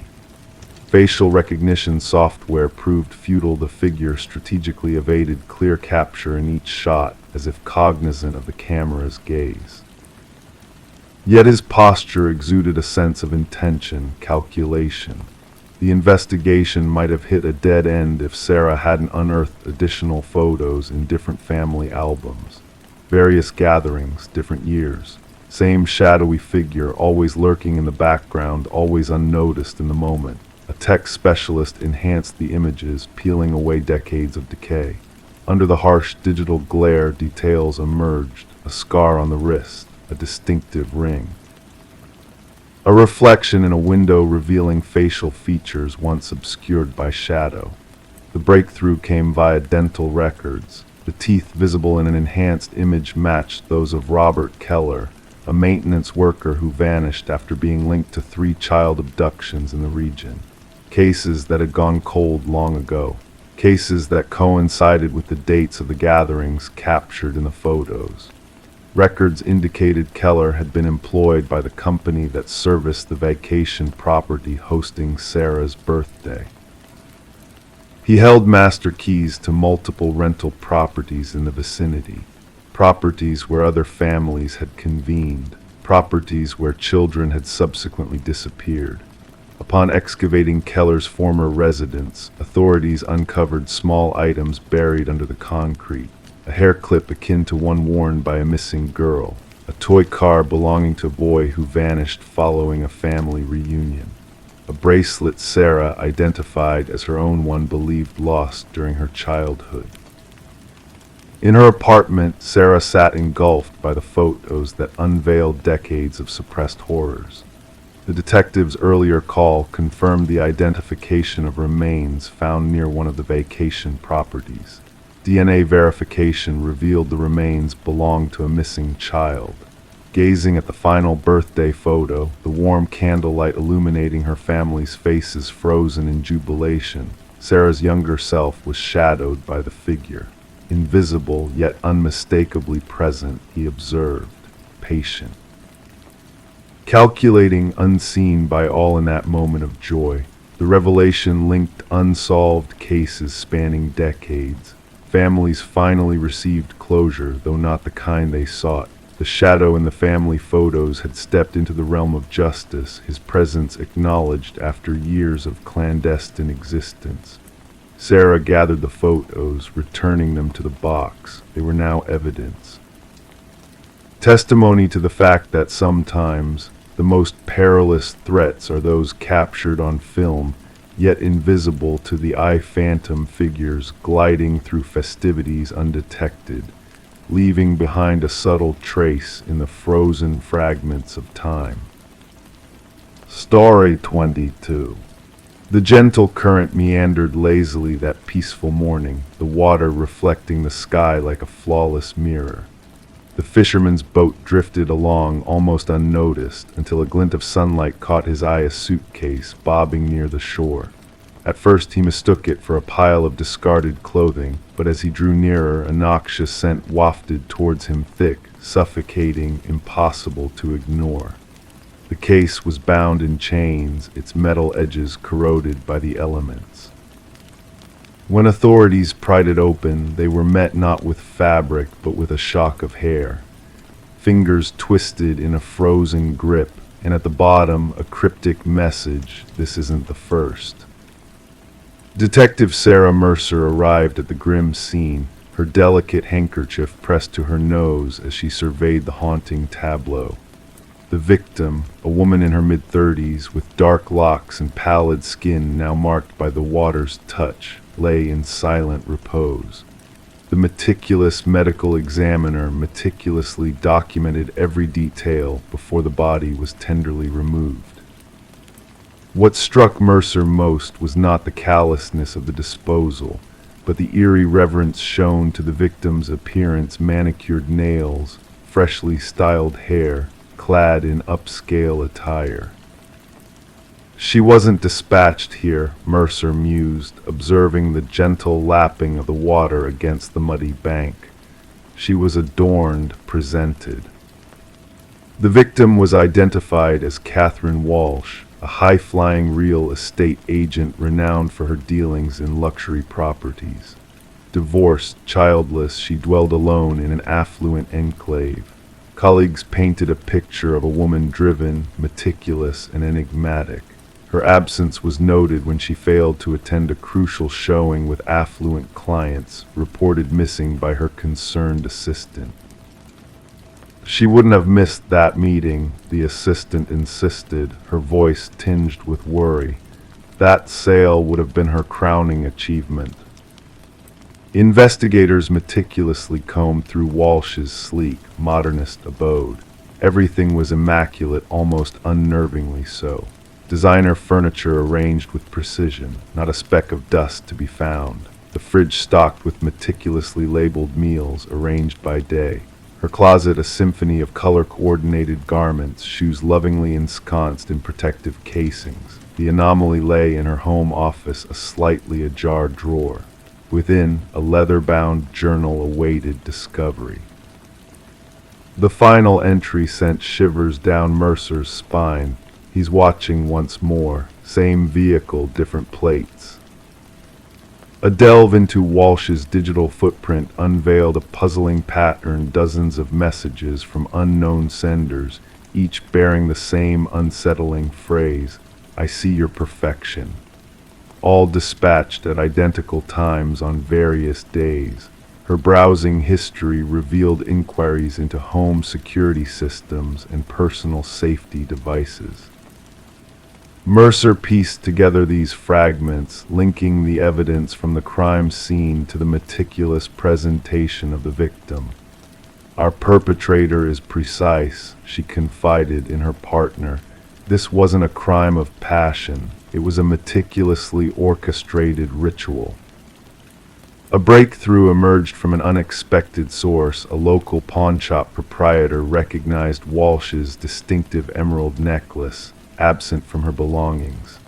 The individual who had pawned it was a familiar face, Michael Linden, an unassuming maintenance worker. Surveillance footage unveiled Linden's repeated visits to Walsh's building, sometimes with his maintenance cart, other times without, always when she was away showcasing properties. A search of Linden's modest dwelling revealed a chilling sight, walls plastered with photos of Walsh and other women, all sharing a striking resemblance, all captured without their knowledge. Some images were ominously crossed out in red ink. Walsh stood as the third victim in his macabre gallery.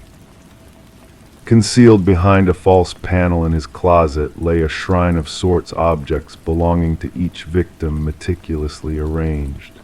A hairbrush bearing strands of hair, tissues imprinted with lipstick, receipts, keys. Each assemblage accompanied by a small notebook chronicling daily habits, preferences, routines. The interrogation room turned icy as Linden was brought in.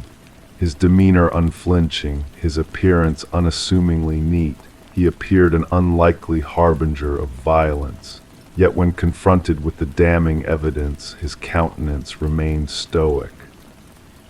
"They were flawed," he eventually uttered, his voice devoid of emotion. "They projected perfection, but I saw through their facade. Catherine's left drawer was always in disarray. A smudge marred her lipstick application. Her perfection was a lie."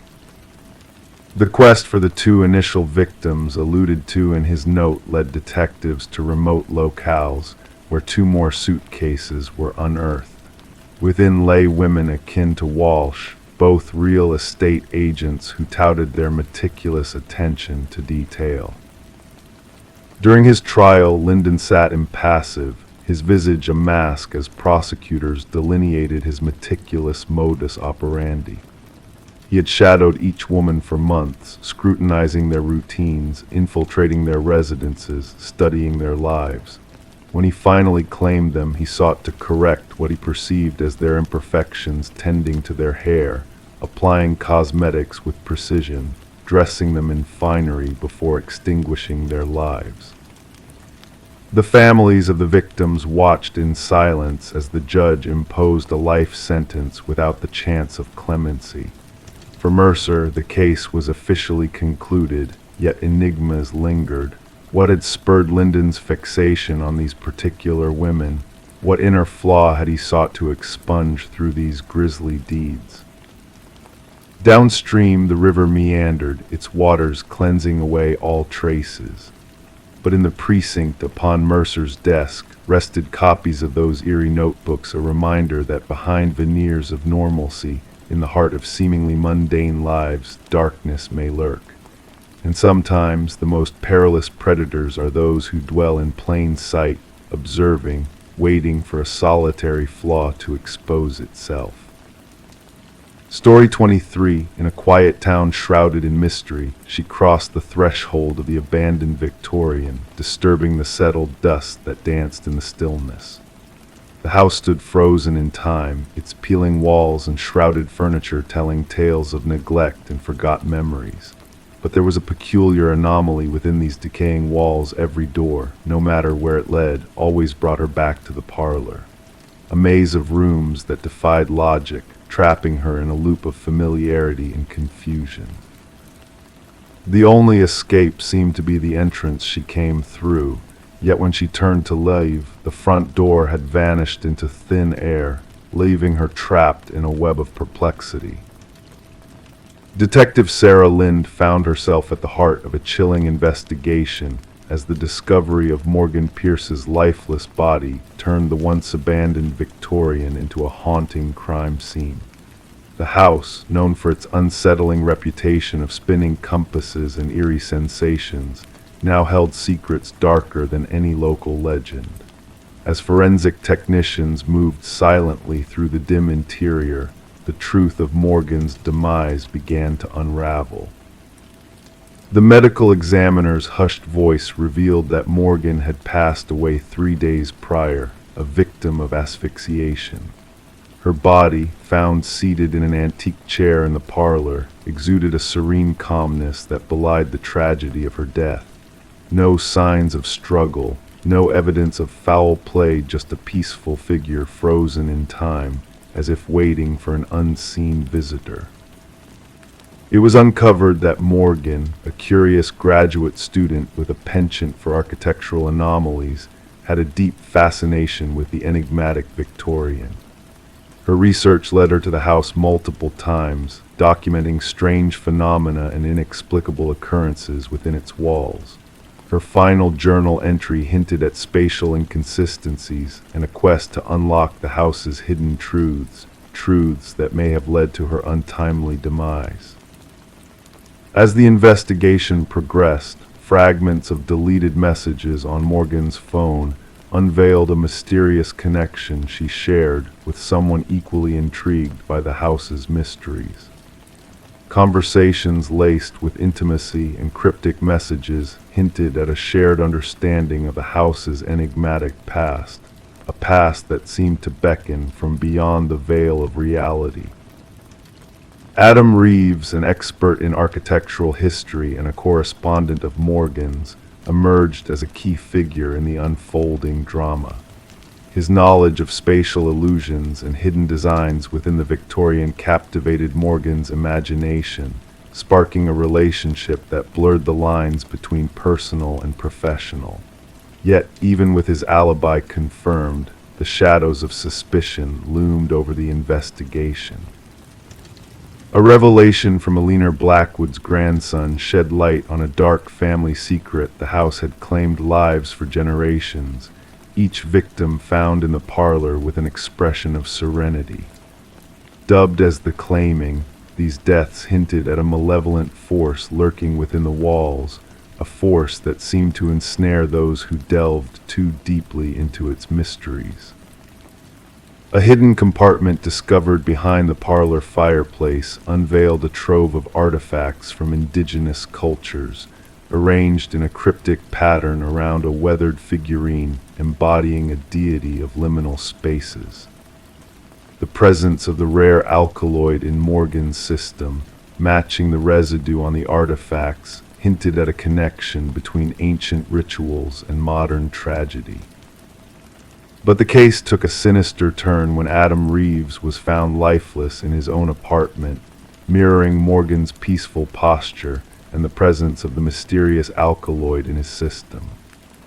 Clutching a key that unlocked the hidden compartment in the Victorian, Reeves left behind a cryptic email revealing the house's true nature, a prison not of physical walls, but of distorted perceptions that ensnared those who dared to unravel its secrets.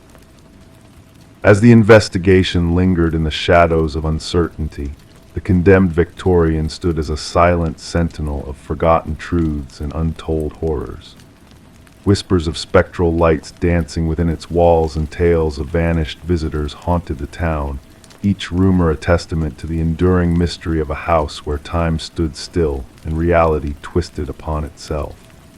The truth remained veiled in obscurity, an enigma as confounding as the endless corridors that led nowhere but back to the beginning. Story 24. The motel stood forgotten, a relic of a bygone era, its walls whispering tales of transient guests and fleeting encounters. It was a place where time seemed to slow down, where the air was heavy with memories long since faded. The receptionist handed her the key with a knowing glance, a silent warning lingering in his eyes. "Just avoid the last door on the left," he murmured, his voice barely above a whisper. Intrigue tugged at her curiosity like a ghostly hand, beckoning her to explore the mysteries hidden within the shadows of the night. As darkness draped the hallway in a cloak of shadows, she found herself standing before the ominous door, its surface as cold as the touch of a specter. To the casual observer, it appeared no different from its companions, blending seamlessly into the nondescript facade of the motel's interior. But as she pressed her ear against the door, a shiver ran down her spine at the sound of a faint, rhythmic breath from the other side, a whisper from the unknown. Detective Morgan Reed, with her keen eyes that had seen too much and yet hungered for more, entered the room with a sense of foreboding that clung to the air like a thick fog. The scene unfolded before her like a macabre painting, each detail etched in stark contrast against the backdrop of the ordinary. The scent of iron tainted the room, mingling with the mustiness of neglect, a silent witness to the violence that had shattered the tranquility of the night. A young woman lay lifeless on the floor, her features frozen in a mask of eternal surprise or fear, her silent gaze fixed on the vaulted ceiling above. Reed knelt beside her, a silent sentinel in the realm of the dead, careful not to disturb the fragile tapestry of evidence that crisscrossed the room like a spider's web. The forensic technician, his hands steady despite the horror that surrounded them, captured the scene in a series of clinical photographs, each click of the camera a harsh reminder of the fragility of life. As the investigation unfolded, Reed delved into the shadows that lurked beneath the surface of the victim's life, seeking answers in the darkness that veiled the truth. The threads of the case intertwined like tendrils of ivy, leading her down a twisted path of deceit and betrayal. Each clue uncovered painted a portrait of a killer who moved with the precision of a predator, leaving behind a trail of broken lives in their wake. The whispers of the motel walls echoed with the secrets they harbored, a silent chorus of voices that spoke of the darkness that dwelled within. Reed's sleepless nights were haunted by the specter of the killer, a phantom that eluded her grasp even as she drew closer to the truth. The weight of the unsolved mystery pressed down on her like a heavy shroud, a constant reminder of the lives lost in the pursuit of justice. In the end, the truth emerged from the shadows like a specter summoned from the depths of the night. The facade of respectability crumbled, revealing the darkness that lay hidden beneath. The trial was a fleeting moment of reckoning, a glimpse into the abyss that stared back with empty eyes. And as the killer was led away to face their fate, Reed caught a fleeting glimpse of the void that dwelled within, a chilling reminder of the darkness that lurked within us all. The tale of the door on the left case faded into memory, a footnote in the annals of crime that whispered of the darkness that lingered in the most unexpected of places. And yet, for Reed, the echoes of that fateful night continued to reverberate through the corridors of her mind, a reminder that some doors once opened could never be closed again. In the stillness of the evidence locker, the keys to the past remained, silent sentinels guarding the secrets of the night, waiting to unlock the mysteries that lay hidden in the shadows. Story 25. In the quiet of the morning, a mysterious package appeared on Sarah Miller's doorstep. No return address, no tracking number, just a damp cardboard box whispering secrets in the morning dew. The package wasn't meant for her. The name on it did not belong to anyone she knew. She hesitated, the rational part of her urging to leave it untouched, forgotten on the porch. But curiosity, that persistent whisper in the mind, won her over. With careful fingers, she peeled back the tape, expecting mundane contents within. Instead, nestled inside was a VHS tape, a relic from another era, accompanied by a solitary sticky note that simply read, "Watch alone." Sarah held the black plastic cassette in her hands, feeling its weight press against her palms like a forgotten burden. The tape seemed to hold a gravity of its own, a silent urgency that tugged at her senses. Her fingertips traced the worn edges, lingering on the imperfections etched into the plastic casing. The handwritten note bore the marks of haste, of a message penned with trembling determination. Amidst the backdrop of a typical suburban morning, the distant bark of a dog, the laughter of playing children, the rhythmic hum of a lawnmower, Sarah brought the enigmatic package inside her home. Doubt gnawed at her as she studied the name on the box: Daniel Whitaker, a stranger in the tapestry of her life. The previous inhabitants of her home, the Johnsons, had long since departed, leaving behind no trace of a Daniel Whitaker. The VCR, a relic of nostalgia, beckoned to her from its place in the corner. There was something in the tape's silent call, a mystery waiting to unfold within its worn black casing. Against her better judgment, Sarah inserted the tape into the machine, the screen crackling to life with static that slowly coalesced into a dimly lit room. A man, Daniel Whitaker, appeared on the screen, his weary face bathed in the dim lamplight. His voice, a whisper of confession, filled the room.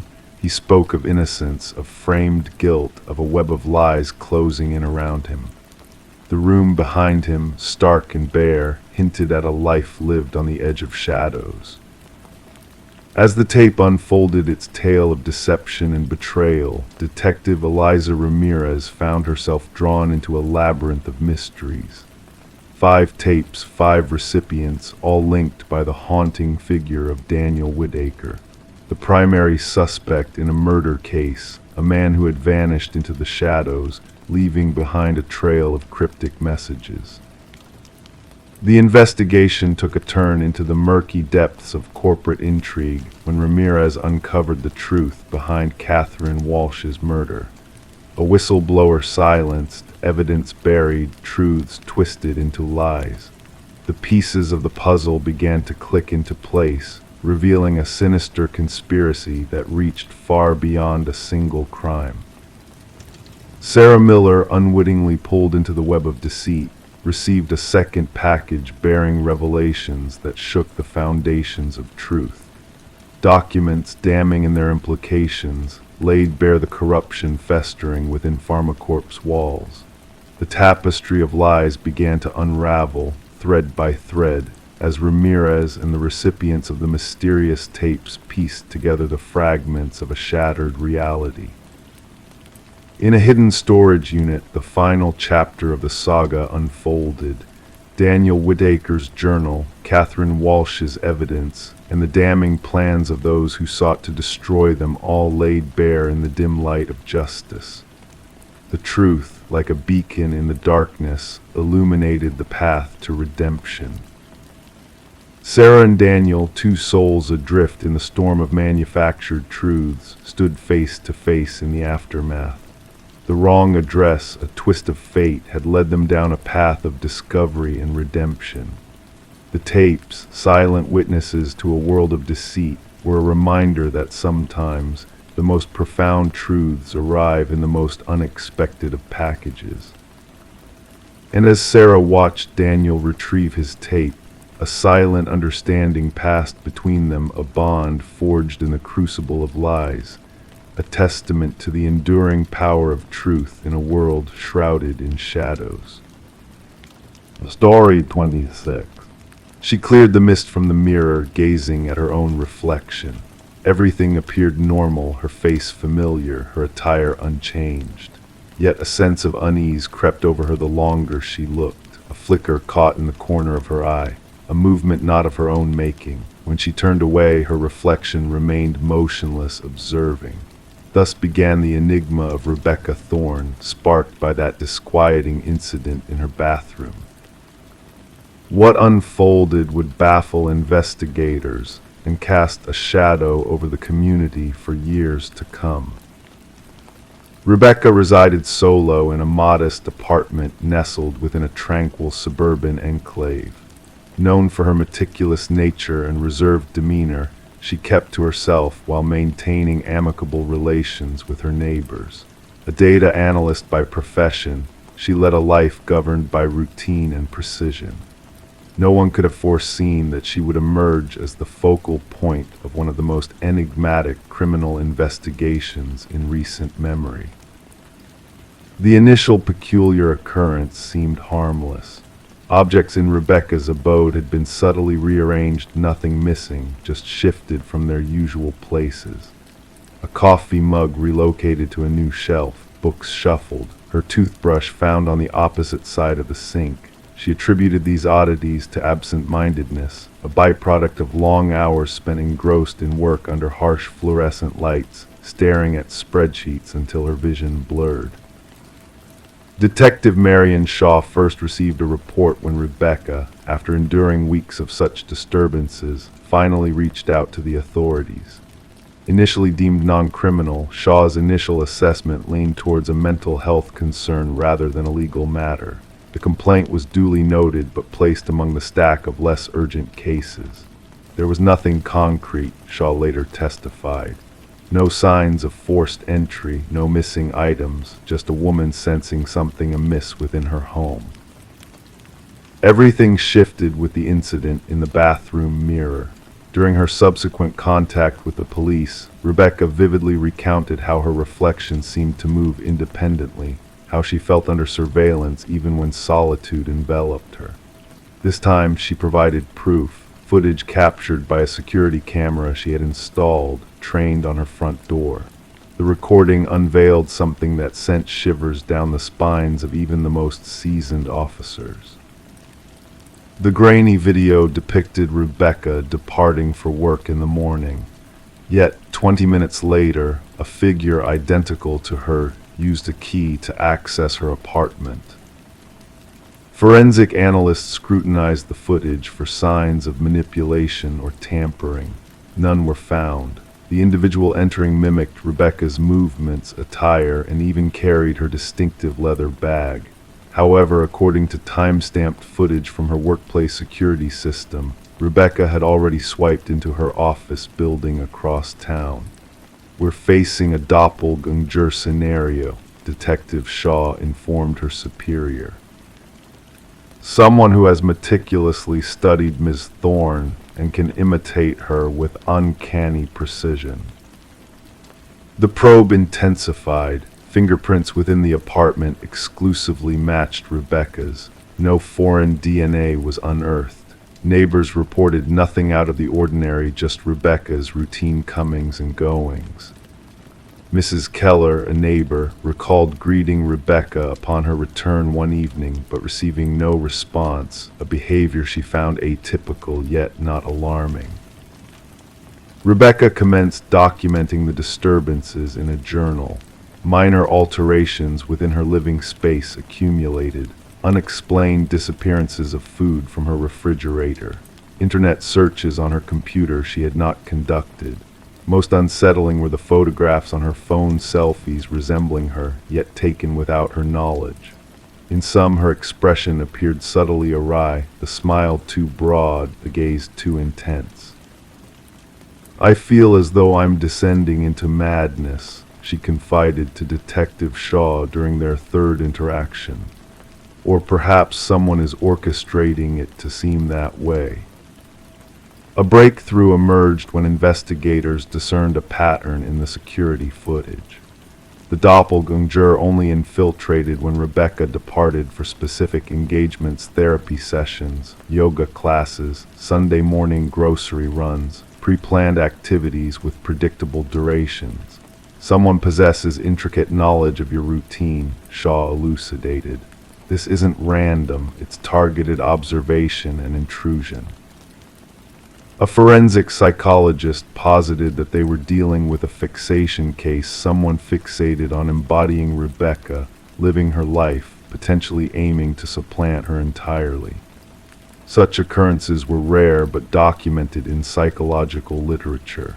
The perpetrator typically underwent a psychological rupture and fixated on a victim embodying traits they coveted: stability, beauty, success, normalcy. The investigation narrowed upon Rebecca mentioning a former colleague, Lily Winters, who had been terminated due to escalating erratic conduct. Lily had closely collaborated with Rebecca, often noting resemblances between them. Post-dismissal, she inundated Rebecca with unsettling emails. "We could be identical," one message read. "Sometimes I feel as though I am more you than you are." Detective Shaw secured a warrant to search Lily's residence. What they uncovered metamorphosed the case from unsettling to chilling. A room in Lily's dwelling had been transformed into a shrine-like replica of Rebecca's bedroom. Walls adorned with photographs, hundreds capturing Rebecca entering her apartment, shopping, socializing, all snapped without her awareness. A wardrobe stocked with exact replicas of Rebecca's attire. Makeup mirroring Rebecca's preferred brands laid out on a vanity, alongside meticulous notes regarding her mannerisms, speech patterns, and daily routines. Most incriminating were the practice videos. Lily had filmed herself mimicking Rebecca's gait, gestures, and expressions. The evolution was evident: early attempts clumsy and conspicuous, later ones nearly indistinguishable from the genuine Rebecca. "She aspired to assume my identity," Rebecca murmured upon viewing the evidence. "She wasn't merely imitating me, she was erasing me." Technicians unearthed sophisticated tools for replicating keys and cloning electronic access cards. Lily had orchestrated an elaborate system to monitor Rebecca's movements, including a calendar predicting her schedule with precision. What remained elusive was Lily's ultimate objective. Journals discovered in her abode contained rambling entries oscillating between first and third person, occasionally referring to Rebecca as both me and her in the same passage. The final entry sent a chill down investigators' spines. "Soon, only one of us will prevail. The stronger version will endure." Upon authorities moving to detain Lily, she had vanished. Her residence bore signs of abrupt departure, drawers left ajar, certain technology missing. A nationwide alert was disseminated.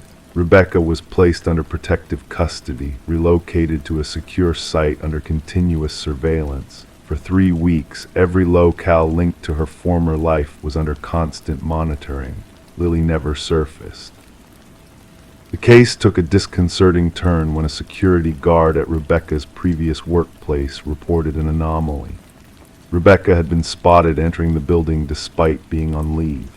Surveillance footage confirmed the sighting: a figure identical to Rebecca had accessed the premises utilizing a valid ID card, proceeded to her former workstation, and spent 40 minutes sifting through her files before exiting. Rebecca, still safeguarded in a fortified safe house, could not have been present at the office. The implications crystallized. Lily had not absconded, she had made her move. She now inhabited Rebecca's existence, assuming her role while the genuine Rebecca remained concealed. The case remains officially unresolved. Lily Winters remains at large. Rebecca Thorne refrained from resuming her past life, opting instead to forge a new identity in a concealed locale. Detective Shaw keeps a photograph on her desk: 2 women strikingly similar in appearance. One is Rebecca Thorne, the other is Lily Winters. Occasionally she scrutinizes their visages, seeking disparities, the nuances that would differentiate one from the other. The truly unnerving aspect, Shaw imparts to novice detectives, is not that someone can resemble or sound like you. It's the desire to become you so intensely that they erase themselves in the process. Identity is not just what we present to the world, it's what we safeguard most vigilantly. And at times, we only recognize its worth when someone endeavors to seize it. Story 27. The apartment sat silent and vacant for months, its walls holding secrets whispered by the wind. When the new tenants crossed the threshold, they anticipated only the embrace of dust and the echoes of forgotten memories. Yet one door, stubborn and unyielding, stood as a barrier to the past.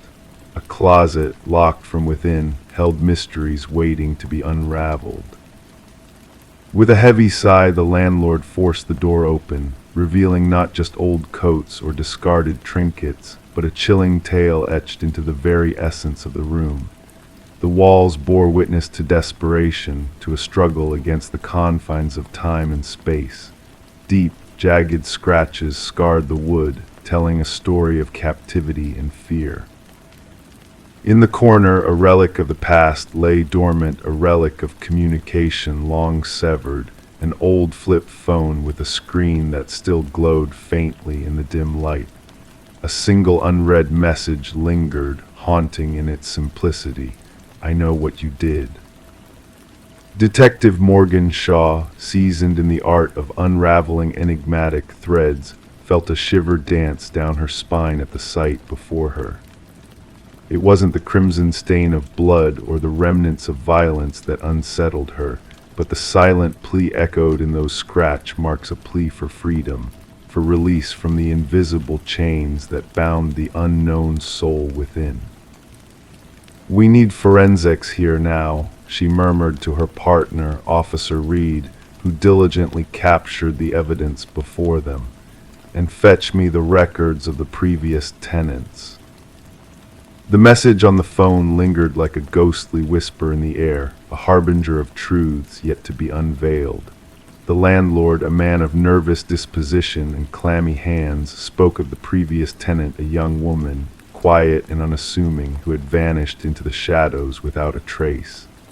Emma Caldwell, a name whispered by the walls, a name that spoke of mysteries left unsolved. Forensics, meticulous in their craft, unearthed a chilling revelation within the scratches on the walls, traces of blood, remnants of a struggle long past. Most belonged to Emma, the missing tenant, a woman whose absence had sparked a chain of events leading to this very moment. But amidst the familiar DNA, two samples stood out, one a ghost from the past, the other a specter of the unknown. Shaw's brow furrowed in contemplation as she stared at the perplexing puzzle laid out before her. Derek Mercer, a man declared dead, his presence imprinted on the walls of the closet where Emma's fate had intertwined with his own. The tendrils of the past reached out, weaving a tapestry of deceit and intrigue that threatened to ensnare all who dared to uncover its depths. Emma's apartment, a snapshot frozen in time, revealed fragments of a life interrupted, a life cut short by the cruel hand of fate. Her belongings whispered of a routine abruptly halted, of unanswered calls and a silence that spoke volumes. A tale unfolded, woven from threads of mystery and whispered secrets that danced on the edge of perception. Officer Reed, ever vigilant, brought forth new pieces to the enigma, rumors of a shadowy figure, a phantom lurking in the shadows of Emma's existence. A boyfriend unnamed, a presence felt but never seen, a mystery wrapped in the guise of intimacy. Surveillance footage, a silent witness to the night's embrace, captured the dance of shadows as Emma and her enigmatic companion crossed paths in the veil of darkness. A man obscured by a baseball cap, a figure of mystery whose presence heralded the storm to come. The pieces of the puzzle slowly aligned, revealing a tapestry woven with threads of darkness and deceit. Derek Mercer, the architect of chaos, the puppeteer of lives entwined, emerged from the shadows of obscurity, his presence a specter haunting the corridors of justice. As the investigation unfolded, a new chapter unfurled, a tale of captivity, of souls bound by the chains of a single man's twisted desires. Lynette Porter, a name lost to the annals of time, emerged from the shadows of the past, her voice trembling with the weight of unspeakable horrors. In the depths of a remote property, the truth lay dormant, waiting to be unearthed. Behind heavy doors, a chamber of nightmares held the key to redemption, a key stained with the echoes of suffering and the cries of the forgotten. "He made me watch," Lynette whispered, her voice a fragile thread woven into the tapestry of despair. "He showed me the darkness, the abyss that consumes us all." The evidence mounted, a mountain of guilt and despair cascading down upon the shoulders of the one who dared to play God with lives not his own. Journals stained with the ink of madness, photographs capturing the essence of fear, and videos that immortalized the dance of predator and prey. The manhunt began, a chase through the shadows of the past, a pursuit of justice tempered with the sting of vengeance. Derek Mercer, the phantom of the night, the harbinger of despair, eluded the grasp of fate, his footsteps echoing in the corridors of time. But justice, relentless in its pursuit, finally caught up with the architect of chaos. Mercer, a man of shadows and lies, stood before the judgment of the court, his facade of calm crumbling beneath the weight of his sins. "She sent that message herself," he whispered, a serpent's tongue laced with deceit. "She knew the price of freedom, yet she chose to defy me." The trial unfolded, a spectacle of truth and lies, a dance of shadows and light. Mercer's web of deceit unraveled, revealing the darkness that lurked within his soul, the darkness that consumed all who dared to cross his path.